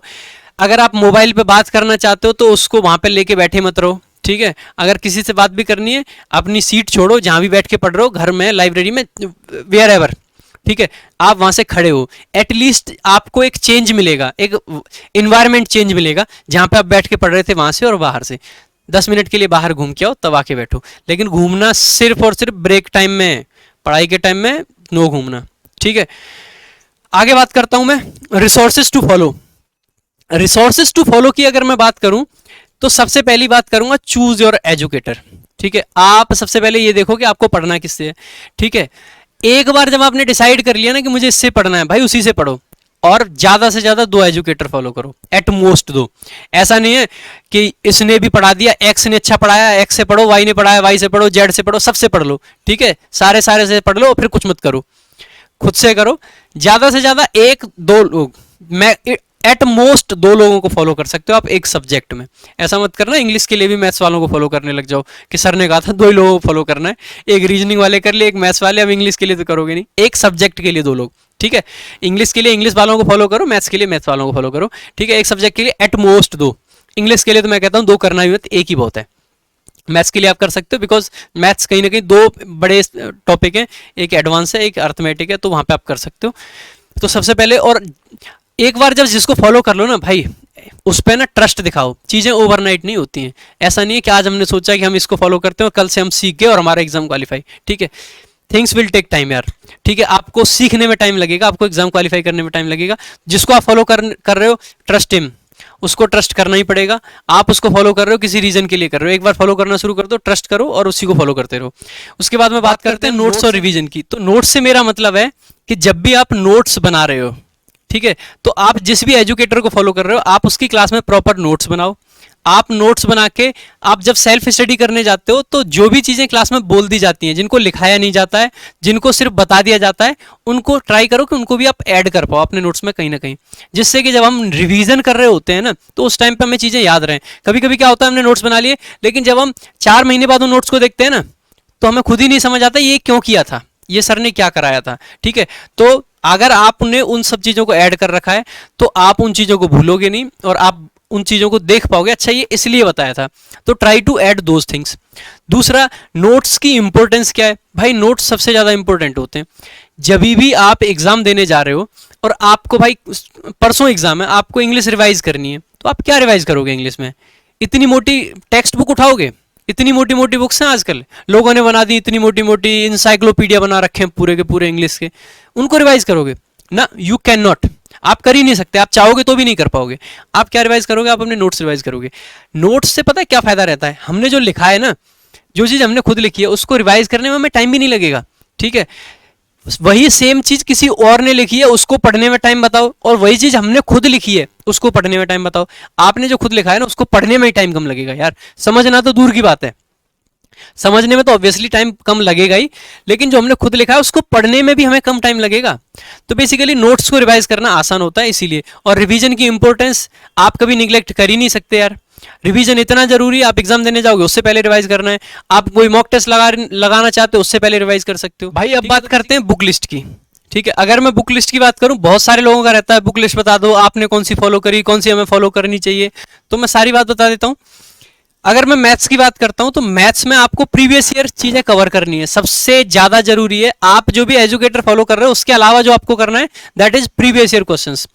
प्रीवियस ईयर में क्योंकि आप अगर बिगिनर हो तो आपको चीजें चैप्टर वाइज पढ़नी है, आप लिंक करके चीजों को पढ़ पाओ, समझ पाओ, इसीलिए आपको चैप्टर वाइज फॉलो करना है। प्रीवियस ईयर पेपर्स का मतलब है कि चैप्टर वाइज, ठीक है। यहाँ पे ऐसे मत समझ लेना कि मैं पेपर्स की बात कर रहा हूँ, यहाँ पे मैं बात कर रहा हूँ चैप्टर वाइज की। अगर आप पूछोगे कि चैप्टर वाइज के लिए कौन सी बुक लें, तो I prefer this book, Kiran, Kiran publication की आती है, जिसपे लिखा रहता है चैप्टर वाइज, आजकल शायद 11,000 प्लस करके एक आ रही है, ठीक है, उसको कर लो। क्या आपको सारे क्वेश्चंस करने चाहिए?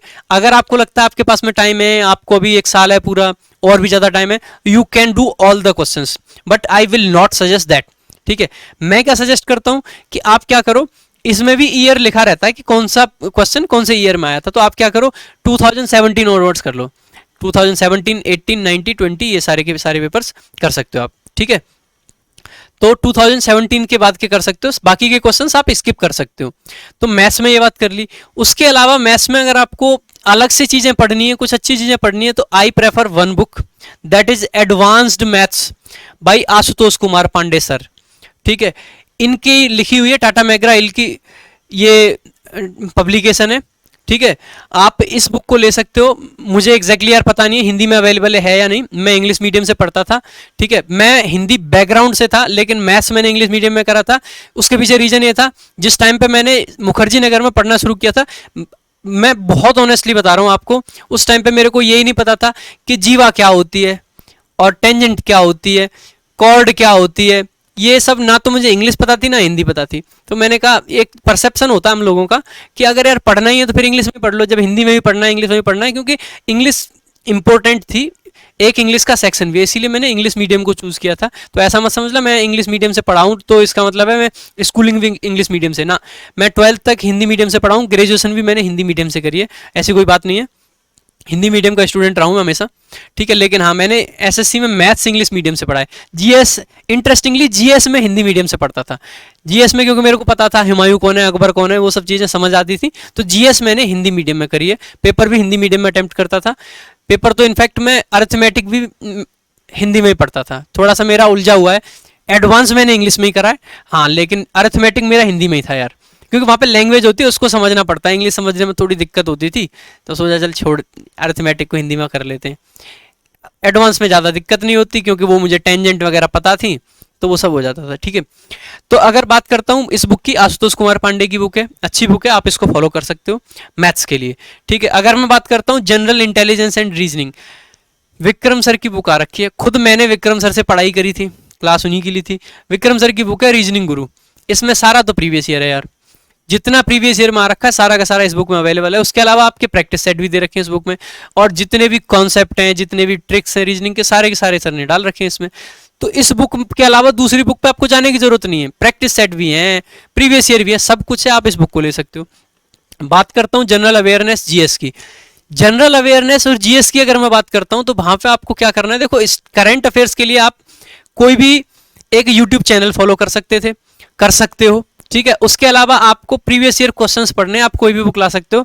घटना चक्र एक मुझे बुक अच्छी लगती थी क्योंकि मैं हिंदी मीडियम से था, तो हिंदी में मैंने उसको पढ़ा था, घटना चक्र को मैंने प्रेफर किया था, अच्छी बुक थी, थोड़ा सा एक्सप्लेनेशन होता था तो चीज़ों को कनेक्ट कर पाते थे, ठीक है। उसके अलावा किरण की भी प्रीवियस ईयर की आती है, बट आई थिंक उसमें काफ़ी सारे एरर्स होते हैं, ठीक है। तो जीएस के लिए आप या फिर नेट से वन लाइनर्स डाउनलोड कर सकते हो प्रीवियस ईयर, आपको वो भी मिल जाएंगे, आप उनकी पीडीएफ जो है उसका प्रिंट निकलवा के ऑफलाइन मोड में पढ़ सकते हो, ठीक है।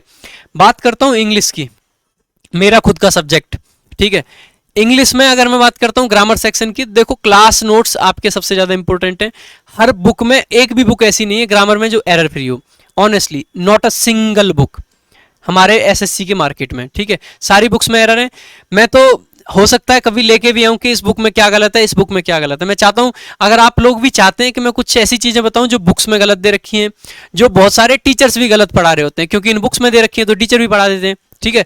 तो मैं वो चीज़ें प्रॉपर एक्सप्लेनेशन के साथ मैं आपको बता पाऊँ कि आखिर किस जगह पे क्या गलत है, किस टीचर ने क्या गलत पढ़ा रखा है, मैं हर चीज़ें वो बता सकता हूँ। क्योंकि मैं बहुत सारे टीचर्स के नोट्स देखे, मैंने नोट्स कैसे देखे, क्योंकि जब मेरे स्टूडेंट्स को मैं पढ़ा रहा होता हूँ तो जो गुरुकुल में है ना, बहुत सारे लोग वो भी आए होते हैं जो पहले किसी टीचर से पढ़ के आए हैं, अब वो मेरी क्लास लेते हैं, वो कहते हैं सर उन सर ने तो ऐसे बताया था, ठीक है।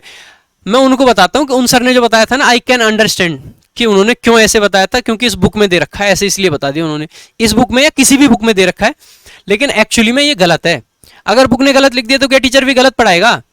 ठीक है, नहीं पढ़ाना चाहिए। ठीक है, तो मैं चाहता हूं मैं उस चीज पे भी अगर आपको थोड़ा सा बता पाऊं, कोशिश करूंगा मैं उन चीजों की वीडियो लाऊं। अगर आपको लगता है कि हाँ मुझे ऐसा कुछ लाना चाहिए, तो यू कैन कमेंट, आप कमेंट करके बता सकते हो कि हाँ मैं कुछ ऐसी चीजें आपको बताऊं जो कि सब गलत पढ़ा रहे हैं। उसके अलावा अगर मैं बात करता हूं इंग्लिश में बुक्स, अगर फिर भी आपको फॉलो करनी है तो एक अशोक कुमार सिंह सर, इनकी एक बुक आती है मिरर ऑफ कॉमन एरर्स। ठीक है, इस बुक को मैं इसलिए प्रेफर करता हूं, इसमें लगभग प्रीवियस ईयर का ग्रामर वाला पोर्शन दे रखा है।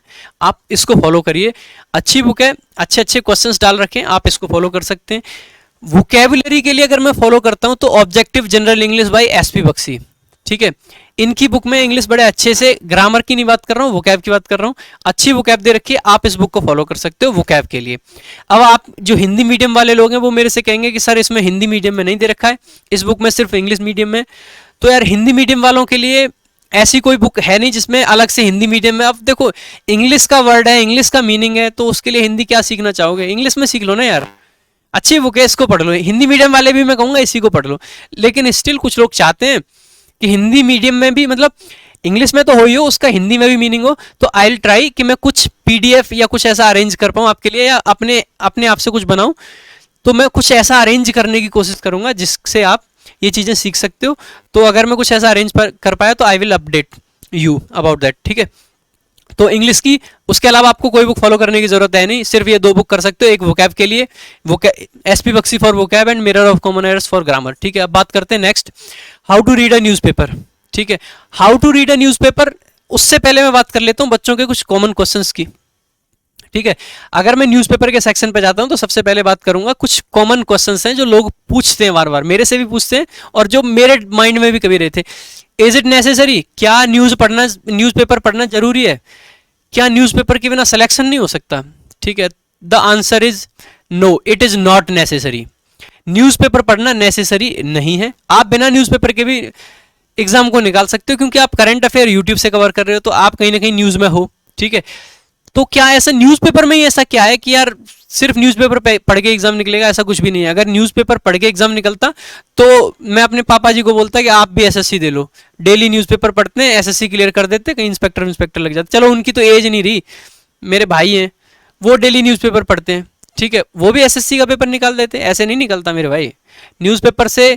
ठीक है, न्यूज़पेपर हेल्प करता है, I can understand that thing, और मैं बताऊंगा कि हाँ न्यूज़पेपर भी हेल्प करता है, पढ़ सकते हो। ठीक है, लेकिन कैसे पढ़ना है दैट वी विल डिस्कस। अगला है विच न्यूज़पेपर शुड वन रीड। सबसे पहले विच न्यूज़पेपर की अगर मैं बात करूं कि कौन सा न्यूज़पेपर पढ़ना चाहिए, सबसे पहले तो लोग कहते हैं हिंदी का पढ़ें या इंग्लिश का। ठीक है, देखो अगर पढ़ने जा रहे हो और इंग्लिश आपके पेपर में आ रही है तो कोशिश करो इंग्लिश पढ़ो। पहले तो जरूरी नहीं है, कोशिश करो कि आप अगर न्यूज़पेपर को छोड़ के किताबों में से ज़्यादा डाटा निकाल सकते हो तो उसकी कोशिश करो। ठीक है, अगर फिर भी आप न्यूज़पेपर पढ़ रहे हो, न्यूज़पेपर हेल्प करता है नो डाउट। ठीक है, अगर आप पढ़ रहे हो तो आपको कौन सा पढ़ना चाहिए, हिंदी का या इंग्लिश का? मैं कहूँगा यार हिंदी का मत पढ़ो, हिंदी का न्यूज़पेपर पढ़ना बहुत ज़्यादा बेनिफिशियल नहीं रहेगा। पढ़ने को आप पढ़ सकते हो, लेकिन कोशिश करो कि आप इंग्लिश का पढ़ो। इंग्लिश का पढ़ोगे, अब इंग्लिश में भी कौन सा, आपको द हिंदू पढ़ना है, द इंडियन एक्सप्रेस पढ़ना है, मैं कहता हूँ आप कोई भी न्यूज़पेपर उठा लो। पहली बात तो न्यूज़पेपर यार इंग्लिश को करने के लिए मत पढ़ो, आप न्यूज़पेपर इसलिए मत पढ़ो कि आपकी इंग्लिश अच्छी हो जाएगी। यार इंग्लिश आप कॉन्सेप्ट्स पढ़ो ना यार, इतने अच्छे अच्छे कॉन्सेप्ट हैं इंग्लिश में, एक कॉन्सेप्ट पढ़ लो, अगली 10 चीजें, 10 रूल खत्म वहीं की वहीं, रूल पढ़ने की जरूरत ही नहीं। इतने बढ़िया बढ़िया कॉन्सेप्ट है इंग्लिश में, इंग्लिश लैंग्वेज ही तो है। उसके लिए आप न्यूज़पेपर में घुसे जा रहे हो, एडिटोरियल में दिमाग लगाए जा रहे हो, दिमाग फटा जा रहा है, उसको ही लगाए जा रहे हो। ठीक है, तो कोशिश करो कि आप न्यूज़पेपर को न्यूज़ के लिए पढ़ो, ना कि इंग्लिश पढ़ने के लिए। इंग्लिश नहीं सीख पाओगे न्यूज़पेपर से। ठीक है, तो सबसे पहले आप कोई भी न्यूज़पेपर पढ़ सकते हो। आई प्रेफर द हिंदू, लेकिन द हिंदू बिगिनर के लिए अच्छा नहीं है, उसमें वो बहुत ज़्यादा टाइम लगा देता है। आप इंडियन एक्सप्रेस पढ़ सकते हो, थोड़ी सी ईजी लैंग्वेज है। ठीक है, इंडियन एक्सप्रेस फॉर बिगिनर, अगर आप ज़्यादा पढ़ना चाह रहे हो, अच्छी लैंग्वेज में पढ़ना चाह रहे हो, आप हिंदू पढ़ सकते हो। ठीक है, उसके अलावा बच्चे क्या करते हैं, डेली का डेली न्यूज़पेपर पढ़ेंगे, उसमें से डेली की वोकैब निकाल लेंगे, उसको फिर याद करेंगे। अरे मेरे भाई एक बात बताओ, क्या बुक्स में वोकैब कम है जो आपको न्यूज़पेपर से निकालने की जरूरत है? आपको निकली हुई वोकैब दे रखी है, आप उसको पढ़ लो यार, क्यों वोकैब न्यूज़पेपर से निकाल रहे हो मेरे भाई? ठीक है, आप वोकैब न्यूज़पेपर से निकालोगे ना, क्या वही एग्जाम में आने वाली है? एसएससी का एग्जाम है, आधी चीजें रिपीट होती हैं, क्यों ना उन्हीं चीजों को पढ़ लो जो पहले आ चुकी हैं, वही तो रिपीट होंगी। अच्छा, आपने एक आर्टिकल पढ़ा, उसमें से आपने 10 वर्ड निकाले, मेहनत करी, आधा घंटा, 1 घंटा, 1.5 घंटा लगाया, उससे अच्छा है उस आर्टिकल को 10 मिनट में पढ़ो। जिस वर्ड में आपको डाउट आया उस वर्ड को डिक्शनरी में देख लो, मीनिंग को देख लो, लिखने की जरूरत नहीं है। मीनिंग देखिए, अच्छा इसका ये मीनिंग है, आगे बढ़ जाओ, आगे बढ़ जाओ। आर्टिकल पढ़ लिया, वही वर्ड अगले बार जब भी आप डेली अगर न्यूज़पेपर पढ़ ही रहे हो, 4 बार आपके सामने आएगा, आपको याद हो जाएगा। ठीक है, अगर आपने उसको नोट कर लिया, आपने एक बर्डन बना लिया अपने ऊपर, यार मेरे को ये वर्ड भी है, ये भी याद करना है। आपको बर्डन बनाने की जरूरत नहीं है। आई विल स्ट्रांगली से कि आपको वोकैब न्यूज़पेपर से नहीं निकालनी है। आपको न्यूज़पेपर से वोकैब निकालने की बिल्कुल जरूरत नहीं है। That is not the way. ठीक है, आप क्या करो, सिर्फ पढ़ो, वोकैब मीनिंग देखो, किसी वर्ड में अटक रहे हो तो आगे बढ़ जाओ। ठीक है, इससे क्या है, आपकी रीडिंग में हेल्प होगी। अगर आप वोकैब के पर्पज से न्यूज़पेपर पढ़ रहे होगे, that is not going to help you in reading part. क्योंकि रीडिंग के लिए हमें चाहिए होती है फ्लुएंसी, और फ्लुएंसी तब आती है जब हम उसको रीड कर रहे होते हैं। लेकिन हम रीड थोड़ी ना करते हैं, हम तो वोकैब छांट रहे होते हैं। हम एडिटोरियल पढ़ने लग जाएंगे, 2-2 घंटे उस पर निकाल देंगे। हम रीड कर रहे हैं कोई, रीडिंग के लिए आप न्यूज़ का आर्टिकल पढ़ो ना, कोई बेसिक एक ऐसा आर्टिकल पढ़ लो जो आपको समझ आता हो। यार क्रिकेट का आर्टिकल पढ़ लो, एटलीस्ट आपको इंग्लिश पढ़ने को तो मिलेगी, जिसमें फ्लुएंसी तो आएगी धीरे धीरे। आज क्रिकेट में फ्लुएंसी आ रही है, कल को आपको पॉलिटिक्स में आ जाएगी, कल को आपको इसमें आ जाएगी। फ्लुएंसी चाहिए हमें। अगर हमें रीडिंग पार्ट स्ट्रॉन्ग करना है तो we need fluency, not vocab. ठीक है, तो न्यूज़पेपर से आपको वोकैब निकालने की जरूरत नहीं है। अगला, शुड एडिटोरियल बी रेड और नॉट? बिल्कुल नहीं पढ़ना चाहिए भाई। एसएससी वालों को एडिटोरियल नहीं पढ़ना चाहिए। एसएससी वाले एडिटोरियल पढ़ के करेंगे क्या राइटिंग में? भाई हमारे पेपर में क्या सही में ऐसा कुछ आता है? जो डिस्क्रिप्टिव पेपर भी है, क्या उसमें सही में ऐसा आता है कि हमें एडिटोरियल में से सीधा सीधा आ रहा हो? कभी नहीं आता यार। सिंपल क्वेश्चन आते हैं, एडिटोरियल पढ़ने की जरूरत नहीं है। एडिटोरियल आप पढ़ोगे, आप बहुत ज्यादा न्यूज गैदर नहीं कर पाओगे। ठीक है, आप लिखना क्या सीखे, आप इंग्लिश लिखना तो सीख लो पहले। जो एडिटोरियल लिख रहे हैं, जो बड़े बड़े लोग हैं जिनकी एक राइटिंग स्टाइल होती है, आप उनका राइटिंग स्टाइल कॉपी करना चाहते हो? अरे पहले इंग्लिश तो सीख लो, जनरल सी। न्यूज का नॉर्मल आर्टिकल बच्चा पढ़ नहीं पा रहा है, वो बच्चा कोशिश करता है कि मैं एडिटोरियल पढ़ लूँ। हाँ, if you are fluent in English, आपको लगता है आप इंग्लिश में फ्लुएंट हो, आप सब कुछ कर सकते हो, you can read the editorial. Editorial पढ़ो, आप अपनी एक राइटिंग स्टाइल डेवलप करो। लेकिन भाई मेरे पहले इंग्लिश तो सीख लो। इंग्लिश आती नहीं ढंग से और एडिटोरियल को पढ़ने बैठ जाओ। ठीक है, आप अपनी राइटिंग स्टाइल डेवलप कर लो, पहले पहले सीख तो लो मेरे भाई। इंग्लिश तो समझ आनी चाहिए। इंग्लिश समझने के लिए वो चीज़ें पढ़ो जो आपको आसानी से समझ आ सके।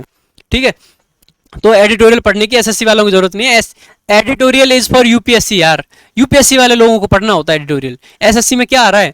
यूपीएससी में आंसर राइटिंग होती है, आपको वो चीज़ें डेवलप करनी होती हैं, आपको अंदर से वो नॉलेज चाहिए होती है। आपको एसएससी के लिए ये चाहिए, ऑब्जेक्टिव पेपर आ रहा है यार, 4 ऑप्शन होते हैं, उनमें से टिक लगाना, आप एडिटोरियल पढ़े जा रहे हो। बिल्कुल मत पढ़ना भाई। आई स्ट्रांगली से कि आप बिल्कुल मत पढ़ो यार।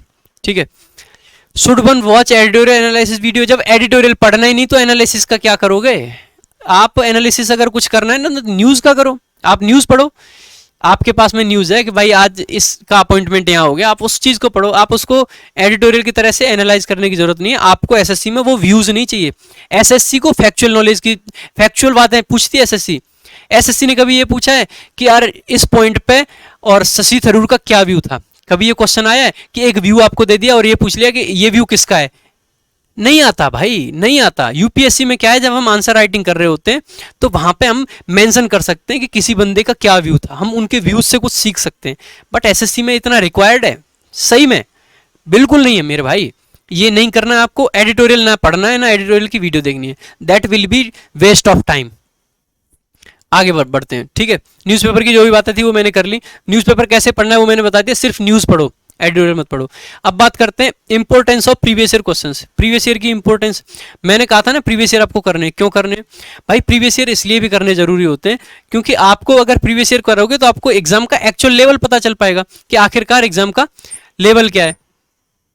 एग्जाम का लेवल क्या है, वो सारी चीजें आपको पता चल पाएंगी किससे? प्रीवियस ईयर क्वेश्चन से। To know which topic is more important. अरे अर्थमेटिक ज्यादा आ रहा है, एडवांस ज्यादा आ रहा है, एवरेज ज्यादा आ रहा है या रेशियो प्रोपोर्शन ज्यादा आ रहा है, कोऑर्डिनेट ज्योमेट्री आ भी रही है या नहीं आ रही है, किससे पता चलेगा भाई? प्रीवियस ईयर क्वेश्चन से। दूसरी बात क्या है, एसएससी में क्या होता है, हर सब्जेक्ट में, not just in maths, her subject में आपके क्वेश्चंस रिपीट होते हैं। अब इस साल भी आए, अगले साल भी आए। इनफैक्ट कभी कभी तो एक ही साल में 3 सेट में एक क्वेश्चन आ जाता है। तो क्वेश्चंस अगर रिपीट हो रहे हैं तो प्रीवियस ईयर की हमें नॉलेज होनी चाहिए। तो इसीलिए हमें इंपॉर्टेंस हमारी है प्रीवियस ईयर क्वेश्चंस की, हमें उनको पढ़ना चाहिए। अगर उसके बाद में अगर मैं बात करता हूँ मॉक टेस्ट की, सबसे पहले मॉक टेस्ट को लेके बच्चे को बड़े डाउट्स होते हैं, उनकी बात कर लेता हूँ। When to start taking mock, आपको मॉक देना कब शुरू करना चाहिए? पहले दिन से, जिस दिन आपने तैयारी करना शुरू कर दिया ना, उसी दिन से मॉक टेस्ट आपको देना शुरू कर देना चाहिए। आपका एक टॉपिक कवर है, आप कोशिश करो उसी टॉपिक को करो बेशक मॉक में। आपका मान लो टाइम एंड वर्क हो गया, आपने मॉक टेस्ट लगाना शुरू किया, आप कह रहे हो नहीं मैं नहीं लगाऊंगा भाई, मैं तो डर गया, अभी तो मॉक टेस्ट में बहुत कुछ आएगा। तो आपको डरने की जरूरत नहीं है मॉक टेस्ट से, आप मॉक टेस्ट लगाना शुरू करो। आप मॉक में क्या देखोगे, टाइम एंड वर्क के कौन से क्वेश्चन है। अगर टाइम एंड वर्क हो रखा है एंड आपका टारगेट होना चाहिए कि जो मैंने पढ़ रखा है वो मुझे सही करना है, ठीक है। अगर उतना भी कर पाओगे ना, that is sufficient, that will suffice, कि आपने जो पढ़ा आपने मॉक में कर लिया, और वही प्रैक्टिस में आएगा, वहीं से स्कोर बढ़ेगा। अभी टाइम एंड वर्क पढ़ा है, आपका स्कोर मान लो मैथ्स में 10 नंबर आ रहे हैं, ठीक है, अगला टॉपिक और हुआ 12 हुए, 15 हुए, धीरे धीरे स्कोर बढ़ेगा, आप एनालाइज कर पाओगे। आपने टाइम एंड वर्क तो पढ़ लिया, मॉक टेस्ट आपने लगाया नहीं, आपको पता कैसे चलेगा आपको टाइम एंड वर्क आ गया? नहीं पता चलेगा। वो कब पता चलेगा? जब आप मॉक टेस्ट लगा रहे हो। आप मॉक टेस्ट लगा रहे हो, आपने टाइम एंड वर्क पढ़ रखा है, आपके सारे क्वेश्चन टाइम एंड वर्क के होते जा रहे हैं सही, तो आपको कॉन्फिडेंस आएगा, आपको पता चलेगा आप सीख रहे हो, ठीक है। अगला बच्चों का क्वेश्चन होता है कि किससे स्टार्ट करना चाहिए, मॉक टेस्ट से या प्रीवियस ईयर से? मैं कह रहा हूं कि ना शुरू में प्रीवियस ईयर क्वेश्चंस लगाओ, दो फायदे होंगे। एक तो आपको एक्चुअल सिलेबस में क्या चाहिए वो सब समझ आ रहा होगा, दूसरा आपकी प्रैक्टिस भी हो रही होगी।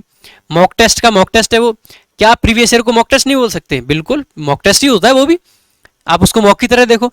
दूसरा, उसमें आपको ये भी समझ आएगा कि एक्चुअल एग्जाम में आ क्या रहा है, क्योंकि वो तो एक्चुअल एग्जाम ही था। तो इसीलिए प्रीवियस ईयर से स्टार्ट करना चाहिए हमेशा, क्योंकि आपको सिलेबस से भी आप धीरे धीरे आपको रूबरू करा देगा वो। अगला आपको सब्जेक्ट वाइज मॉक जरूरी होते हैं। आप मैथ्स में लगा सकते हो, आप क्विज लगा सकते हो, खाली टाइम है, मैं घर में बैठा हूँ, मम्मी पापा ने बिठा रखा है जबरदस्ती से, बैठ के क्विज लगा दो, एक ईडियम फ्रेजेस का लगा दो, किसी का भी लगा सकते हो। और मैथ्स के तो सेक्शनल मॉक भी लगा सकते हो मेरे भाई, ठीक है। विच मॉक टेस्ट सीरीज, ठीक है, कौन सा टेस्ट अटेम्प्ट करना चाहिए, ठीक है। मैं किसी का प्रमोशन नहीं कर रहा हूं, लेकिन मुझे लगता है कि आपको एक ऐसा टेस्ट अटेम्प्ट करना चाहिए जिसमें कंपटीशन हो, जहां पे आप अपने आप को ये देख पाओ कि आप खुद कहां स्टैंड करते हो। आपने एक मॉक टेस्ट ऐसा लगाया जिसको 200 लोग लगा रहे हैं, आप पता कर पाओगे आपकी परफॉर्मेंस कैसी है। आपके मार्क्स आए 100, पता चला आप 100 में ना 80 लोगों से आगे हो, लेकिन यार आपको लग रहा है मेरे तो स्कोर कम है, तो आप ऐसा मॉक लगाओ जहां पे आप ये देख पाओ आप कहां पे स्टैंड करते हो, जहां पे 5000 6000 लोग, 10,000 लोग हों, 20,000 लोग हों, 50,000 लोग हों, ऐसा मॉक टेस्ट लगाओ।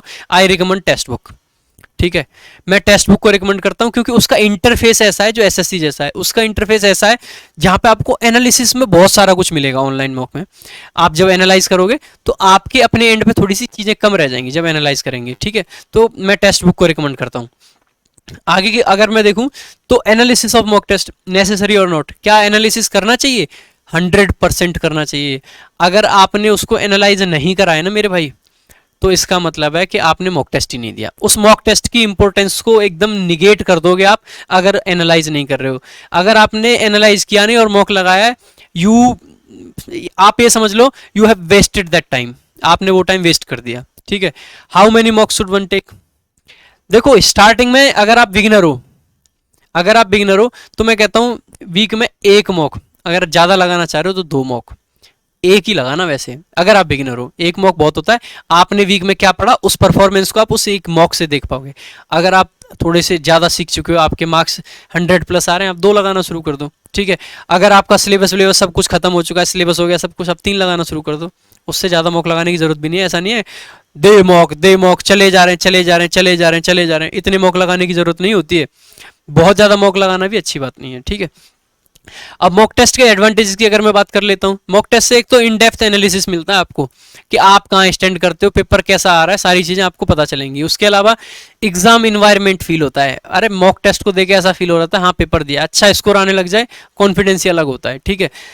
अब अगर आपने बहुत सारे मॉक टेस्ट लगा लिए तो आपके माइंड का जो प्रेशर है ना, पेपर को जो एक फोबिया होता है, वो जो बन रखा होता है पेपर कैसा होगा कैसा नहीं, उसको निकाल देगा। तो जो स्ट्रेस होती है ना पेपर को लेके, वो सारी की सारी खत्म हो जाती है। अब मॉक टेस्ट लगा रहे हो, पहले मॉक में 80 नंबर आए, अगले में 85 90 95, बढ़ते बढ़ते आपके मार्क्स बढ़े तो आपका कॉन्फिडेंस भी बूस्ट होगा, ठीक है। आपकी जो परफॉर्मेंस है, आप बढ़ भी रहे हो आगे या नहीं बढ़ रहे हो, ये सब को इवेल्युएट कैसे करोगे आप? मॉक टेस्ट से। तो मॉक टेस्ट लगाना बहुत जरूरी है, ठीक है। आप कितने टाइम में कौन सा सब्जेक्ट कर पा रहे हो, इंग्लिश को आपको कितना टाइम देना है, रीजनिंग को आपको 15 मिनट देने हैं, 10 मिनट देने, ठीक है। उन सब चीजों को कैसे देख पाओगे? मॉक टेस्ट से, ठीक है। तो मॉक टेस्ट बहुत जरूरी है। उसके अलावा अगर मैं बात करता हूँ right approach of attempting mock test, ठीक है। आपको सबसे पहले तो मॉक टेस्ट रेगुलर बेसिस पे अटेम्प्ट करने, एक वीक में एक मॉक टेस्ट, चाहे दुनिया इधर से उधर हो जाए, कोरोना आ जाए, कुछ भी हो जाए, आपको वीक में एक मॉक टेस्ट लगाना ही लगाना है, अगर आप बिगिनर हो। अगर आप आगे जा चुके हो तो आप ज़्यादा भी लगा सकते हो, ठीक है। तो सबसे पहले रेगुलर बेसिस पे। दूसरा, try not to overburden yourself. Not to overburden से मेरा मतलब यह है कि आप अपने आप को ओवरबर्डन मत करो मेरे भाई। ऐसा मत करना कि वीक में दो दो तीन तीन मॉक लगा रहे हो, एनालाइज कर नहीं पा रहे। ये मॉक लगाया यार, इसको ना बाद में एनालाइज करता हूँ, पहले एक मॉक और लगा लेता हूँ। ओवरबर्डन कर रहे हो अपने आप को। बर्डन ज़्यादा मत डालो अपने आप पे, कम बर्डन रखो, ठीक है। बहुत बर्डन कर लोगे तो मॉक टेस्ट नहीं लगेंगे। मॉक टेस्ट एक फॉर्मेलिटी लगने लग जाएगा। मॉक टेस्ट को एग्जाम के तरीके से देखना है हमें। अगर हमने अपने आप को ओवर बर्डन कर लिया तो mock test will be like formality. हमें बस फॉर्मेलिटी करनी है, बात खत्म, ठीक है। उसके अलावा see mock test as the actual exam. Mock test को फॉर्मेलिटी नहीं, एक्चुअल एग्जाम समझो, ठीक है। अपनी खुद की स्ट्रेटजी डेवलप करो मॉक टेस्ट के लिए। आप मॉक टेस्ट लगाओगे, धीरे धीरे आपको पता चलेगा कि यार मेरा ना पहले मुझे मैथ्स अटेम्प्ट करना चाहिए तो मैं अच्छा स्कोर कर पाता हूँ, या मुझे पहले रीजनिंग अटेम्प्ट करनी चाहिए तो मैं अच्छा स्कोर कर पाता हूँ, मैं जीएस अटेम्प्ट करूंगा तो अच्छा। यार कैसे पता चलेगा आप कौन सी चीज़ को पहले करें कौन सी बाद में? मॉक टेस्ट से पता चलेगा। बच्चे एग्जाम से 2 दिन पहले पूछ रहे होते हैं, सर एग्जाम के लिए लास्ट मिनट टिप्स, जीएस को पहले करें, रीजनिंग को पहले करें, या मैथ्स को ही पहले कर डालें, या इंग्लिश को करें। तो मेरा आप कहना है सबसे पहले उस चीज़ को करो जिसमें आप थोड़े स्ट्रांग हो, क्योंकि अगर आप पॉजिटिव नोट पे स्टार्ट करते हो ना किसी चीज़ को, तो आप उसमें कॉन्फिडेंस के साथ में आगे बढ़ते जाओगे। आप अगर मान लो किसी ऐसे टॉपिक से स्टार्ट कर दो वो आपका स्ट्रांग नहीं है, तो ऐसे में क्या होगा कि आप शुरुआत से नेगेटिव हो जाओगे और you will and up doing nothing, ठीक है। तो ऐसे में क्या करना है, आपको उस सब्जेक्ट से स्टार्ट कर सकते हो जो आपका स्ट्रांग है। आपने 2 मॉक उस स्ट्रेटजी से लगा के देखे, पता चला स्कोर अच्छा नहीं आ रहा है, चेंज करते हैं, अब की बार क्या है मैथ्स को पहले रख लेते हैं। तो आप उस तरीके से अपनी खुद की स्ट्रेटजी डेवलप कर सकते हो। आप मॉक टेस्ट में किसी और की स्ट्रेटजी पे मत चलोगे, उसने पहले मैथ्स लगाया था। देखो बहुत सारे सिलेक्शन ऐसे हुए होंगे जिन्होंने पहले मैथ्स लगाया होगा, बहुत सारे इंग्लिश वाले भी, बहुत सारे जीएस वाले भी, रीजनिंग वाले भी। ऐसा नहीं है कि लोगों के सिलेक्शन सिर्फ उनके पहले होते हैं जो पहले मैथ्स करते हैं, नहीं, कि सबके सिलेक्शन होते हैं। लेकिन आपको क्या सूट करता है, दैट यू नो बेस्ट, आपसे ज़्यादा उसको कोई नहीं जानता है, ठीक है।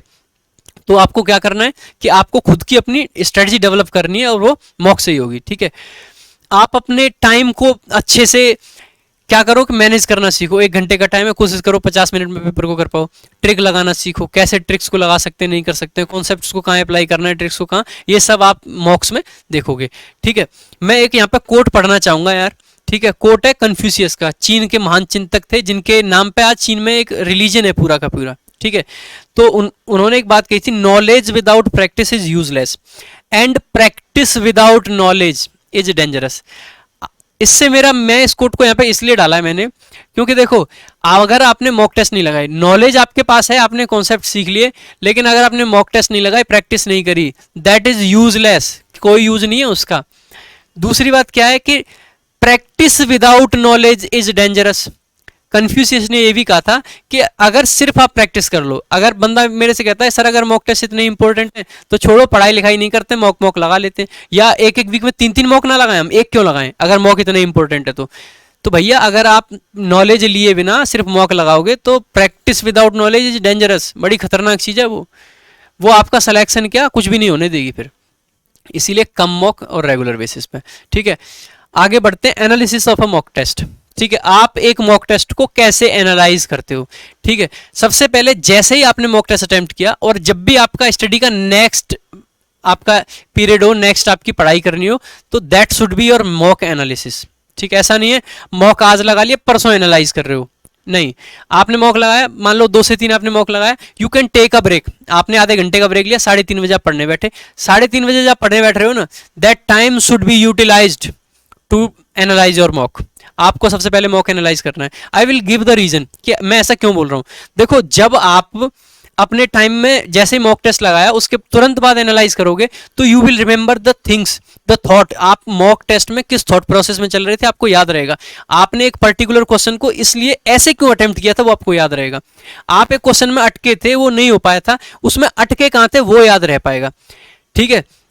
आपने वो गाना तो सुना होगा, कन्फ्यूजन ही कन्फ्यूजन है, सॉल्यूशन कुछ पता नहीं, सॉल्यूशन जब पता चला कन्फ्यूजन क्या था पता नहीं।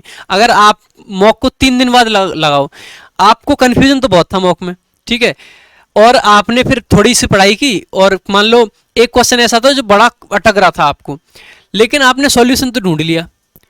अब जब आप उस मॉक को एनालाइज करने गए 3 दिन बाद, तो पता क्या होगा आपके साथ, आप यही भूल जाओगे कि कन्फ्यूजन क्या था, आप क्वेश्चन कर पा रहे हो। अब आप दिमाग को पीट रहे हो, अरे यार क्यों छोड़ा था मैंने, याद तो है ही नहीं, क्या फायदा हुआ एनालाइज करने का, नथिंग, खराब कर दिया आपने टाइम। ठीक है, तो आपको क्या करना है, तुरंत एनालाइज करना है, जिससे आप ये देख पाओ टाइम को कैसे बचाया जा सकता है। इसमें 3 मिनट लगे थे, इस पॉइंट पर अटका था इसलिए 3 मिनट लगे थे, इस पॉइंट पे ना अटकता तो 30 सेकंड का क्वेश्चन था। ऐसे करके आप देख सकते हो। तो एनालाइज करने का बेस्ट टाइम होता है मॉक के जस्ट बाद में। अगला व्हेन टू एनालाइज मैं बता ही चुका, how much time should be given. Analyse करने के लिए टाइम कितना देना चाहिए। पता चले आपने 3 दिन एनालाइज करने में लगा दिए 1 घंटे के मॉक, नहीं भाई, लिमिट करो अपने आप को। 1 घंटे का मॉक है, मुझे लगता है 2 से 3 घंटे बहुत है मॉक एनालाइज के लिए, शुरुआत में बिगिनर के लिए। और जो बंदा अच्छे से जानता है, यार जो बंदा ऑलरेडी 150 स्कोर कर रहा है, उसको 50-60 नंबर ही तो एनालाइज करने हैं, तो उसको जरूरत नहीं है कि उसको 4 घंटे 5 घंटे लगाने हैं। जो बंदा फ्रेशर है वो एनालाइज करने के लिए टाइम लगा सकता है थोड़ा ज़्यादा। तो बेसिकली आपको क्या करना है, एनालाइज करने के लिए बहुत ज़्यादा टाइम नहीं लगाना है। 1 घंटे के मॉक में 2-2.5 घंटा बहुत है, ठीक है। उसके आगे इवेल्युएशन से आपको क्या करना है कि अपनी स्ट्रेटजी को रीडिफाइन करो। आप पहले मैथ्स लगा रहे थे, नहीं सही हो पा रहा है, आप इंग्लिश लगाना शुरू करो, रीडिफाइन कर सकते हो अपनी स्ट्रेटजी को, ठीक है। उसके अलावा मॉक से क्या फायदा होगा, एनालाइज कर रहे हो आप तो आप अपनी सिली मिस्टेक्स को देख पाओगे। कभी आपने क्वेश्चन में रेडियस दे रखा था, आपने डायमीटर पढ़ लिया, या डायमीटर दे रखा था, आपने रेडियस पढ़ लिया, क्वेश्चन गलत हो रहे हैं। ऐसी सिली मिस्टेक्स को नोट करके रखो। उसके अलावा क्या है, आपको क्या देखना है, स्पीड, अपनी स्पीड को कैसे बढ़ाओगे वो एनालिसिस से ही पता चलेगा। यार इस क्वेश्चन में टाइम लग रहा था, इसको मुझे छोड़ देना चाहिए था, इसमें टाइम कम लग रहा था, इसको मुझे और ऐसे करना चाहिए था, अगर मैं इसको ऐसे करता तो टाइम कम लगता, ठीक है।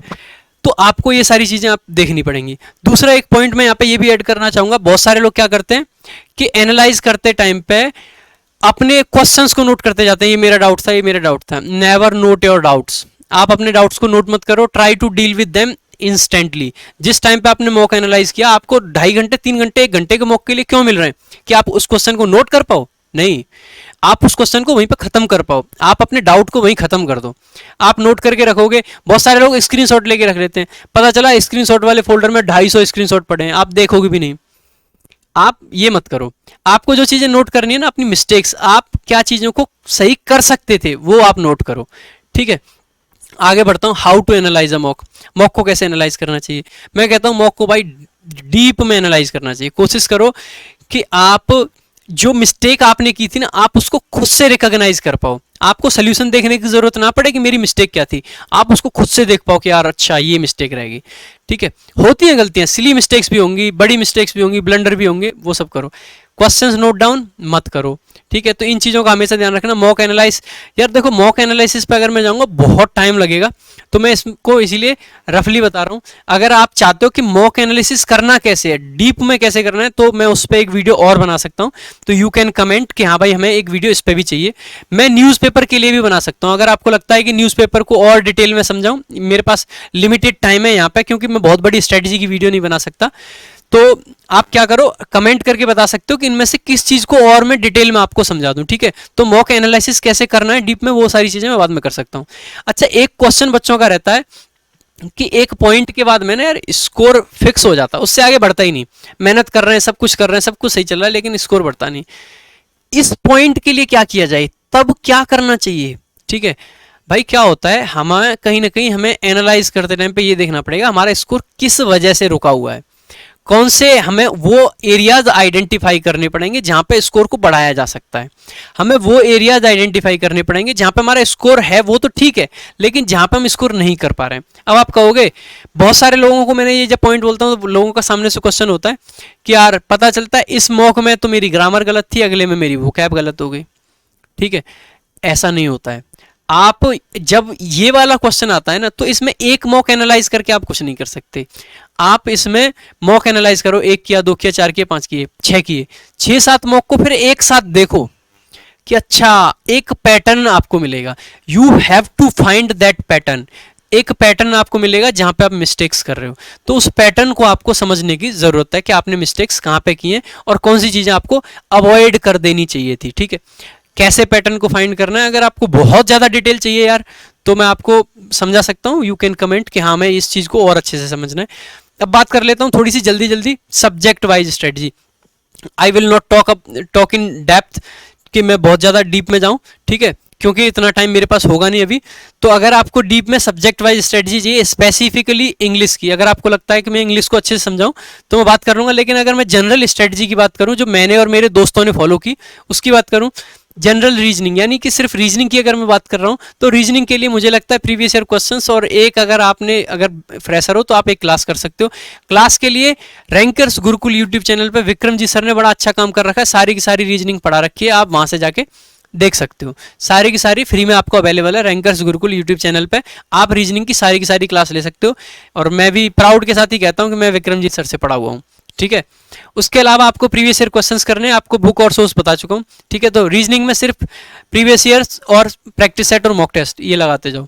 उसके अलावा सब्जेक्ट वाइज स्ट्रेटजी की अगर मैं बात करता हूँ, जनरल अवेयरनेस जीएस की, तो जीएस के लिए भाई आपको क्या करना है, करंट अफेयर्स किसी भी एक यूट्यूब चैनल को पकड़ लो और उससे करंट अफेयर्स आप डेली के डेली करते जाओ। उसके अलावा स्टैटिक जीके की कोशिश करो ज़्यादा से ज़्यादा क्वेश्चंस पढ़ने की, क्विजेज लगाने की। जितने बार क्वेश्चन आपकी नज़रों के सामने से निकलेगा उतनी बार उसका वो याद होता जाएगा। जैसे जब वो नज़रों के सामने से निकलती हैं तो चेहरा याद होता है, वैसे क्वेश्चन भी याद होता है, ठीक है।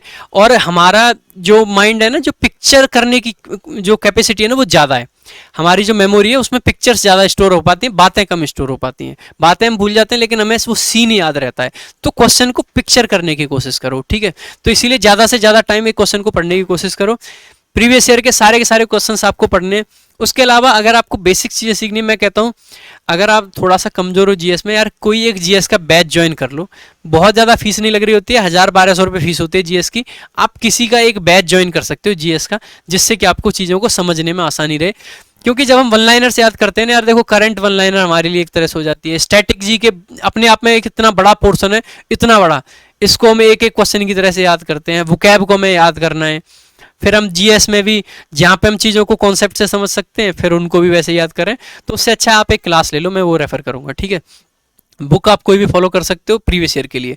उसके अलावा अगर मैं मैथ्स की बात करता हूँ, आप जो क्लास कर रहे हो वो, उसके अलावा आपको जो मैंने बुक्स बताई प्रीवियस ईयर की वो, और मॉक टेस्ट, वो बहुत है। सब्जेक्ट वाइज स्ट्रेटजी में मैथ्स की मैं बहुत ज़्यादा बात नहीं करूँगा। आपको ऑलरेडी रैंकर्स गुरुकुल पे जो मैथ्स पढ़ा रहे हैं उन्होंने मैथ्स की स्ट्रेटजी की वीडियोस भी बना रखी होंगी। अगर आप मुझसे ही चाहते हो स्पेसिफिकली कि मैं मैथ्स की स्ट्रेटजी बताऊं कि मैंने कैसे करा था मैथ्स को ही, तो मैं मैथ्स की भी डेप्थ में स्ट्रेटजी बता दूंगा।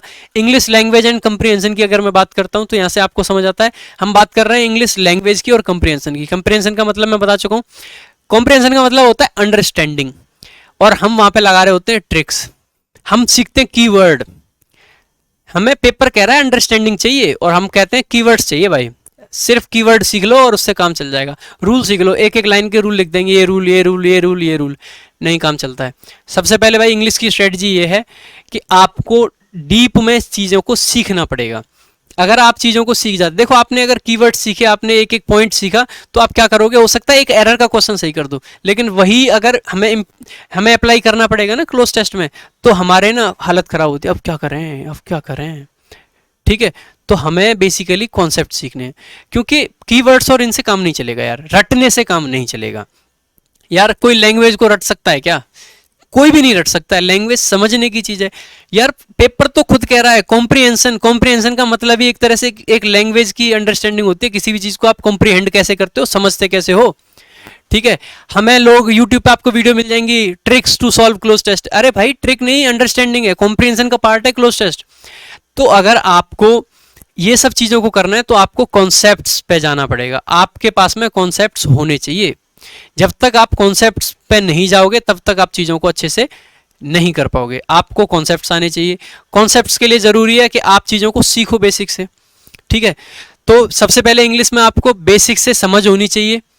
आप समझने के लिए किसी से पढ़ सकते हो, किसी भी टीचर से, जिससे आपको ज़्यादा अच्छे से समझ आता है, जो अच्छे से कॉन्सेप्ट्स को एक्सप्लेन करे। कीवर्ड्स की बात मैं नहीं करता हूँ, मैं हमेशा इस चीज़ के फेवर में नहीं रहा हूँ कि कीवर्ड्स पढ़ा जाए, बिल्कुल भी नहीं पढ़ने चाहिए कीवर्ड्स। आपको अच्छे से समझना है। फिर लोगों का डाउट आता है वोकैब को कैसे पढ़ना है। वोकैब को आप क्रैम नहीं कर सकते, आप मेमोराइज नहीं कर सकते, आपको वोकैब को भी समझना पड़ता है। अगर आपका पढ़ने का तरीका प्रॉपर है ना मेरे भाई, तो आप वोकैब को एक बार में भी याद कर सकते हो, बहुत ढंग से याद कर सकते हो, ठीक है।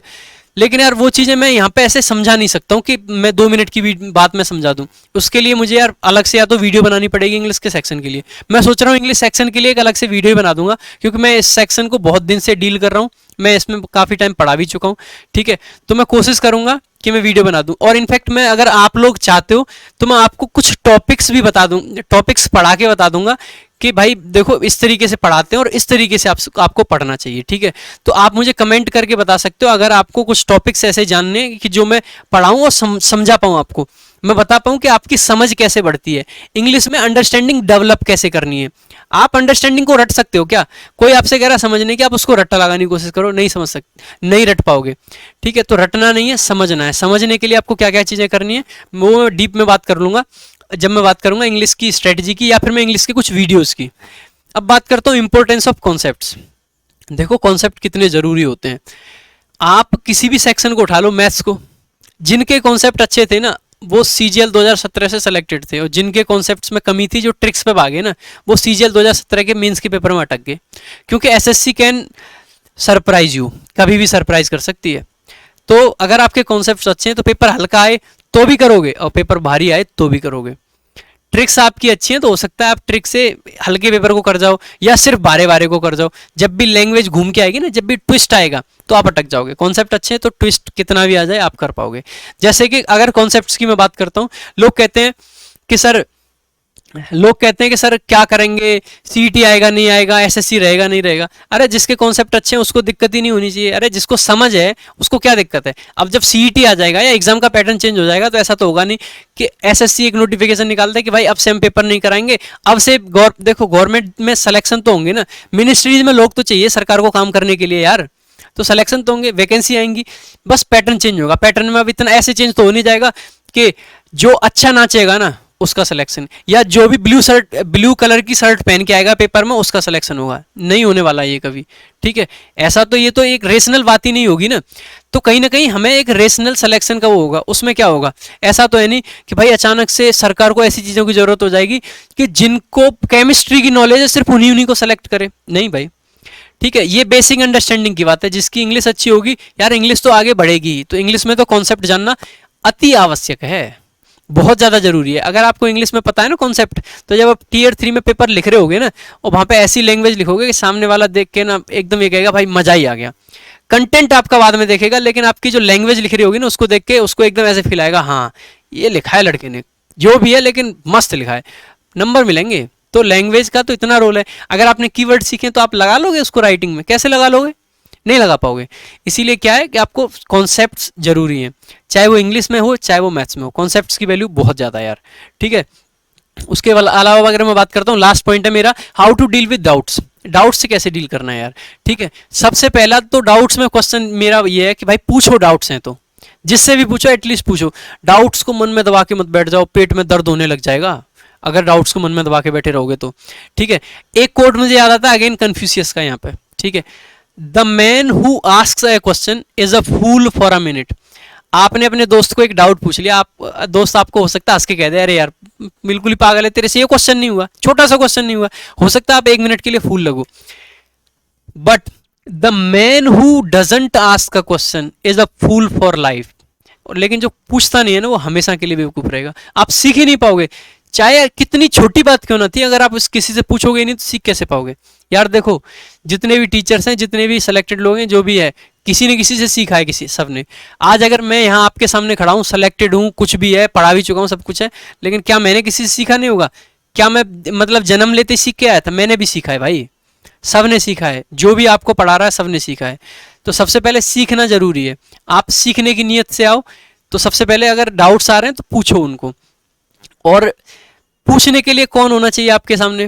देखो आजकल क्या है, थोड़ी सी टेक्नोलॉजी है, एडवांस लोग हो गए, अच्छे अच्छे ग्रुप्स हैं, व्हाट्सएप पे हैं, टेलीग्राम पे, आप वहाँ पे अपने डाउट्स वगैरह क्लियर कर सकते हो। उसके अलावा जैसे जो लोग ऑफलाइन में हैं, रैंकर्स गुरुकुल में हैं, उनको तो ऑफलाइन डाउट्स लेता हूँ, मैं तो खुद डाउट्स लेता हूँ। क्लास के बाद में मेरा हमेशा रहता है कि मैं 30-40 मिनट देता हूँ लोगों को, जिससे कि डाउट्स वो अपने क्लियर कर पाएँ, ठीक है। तो बेसिकली आज हमने बहुत सारी बातें की।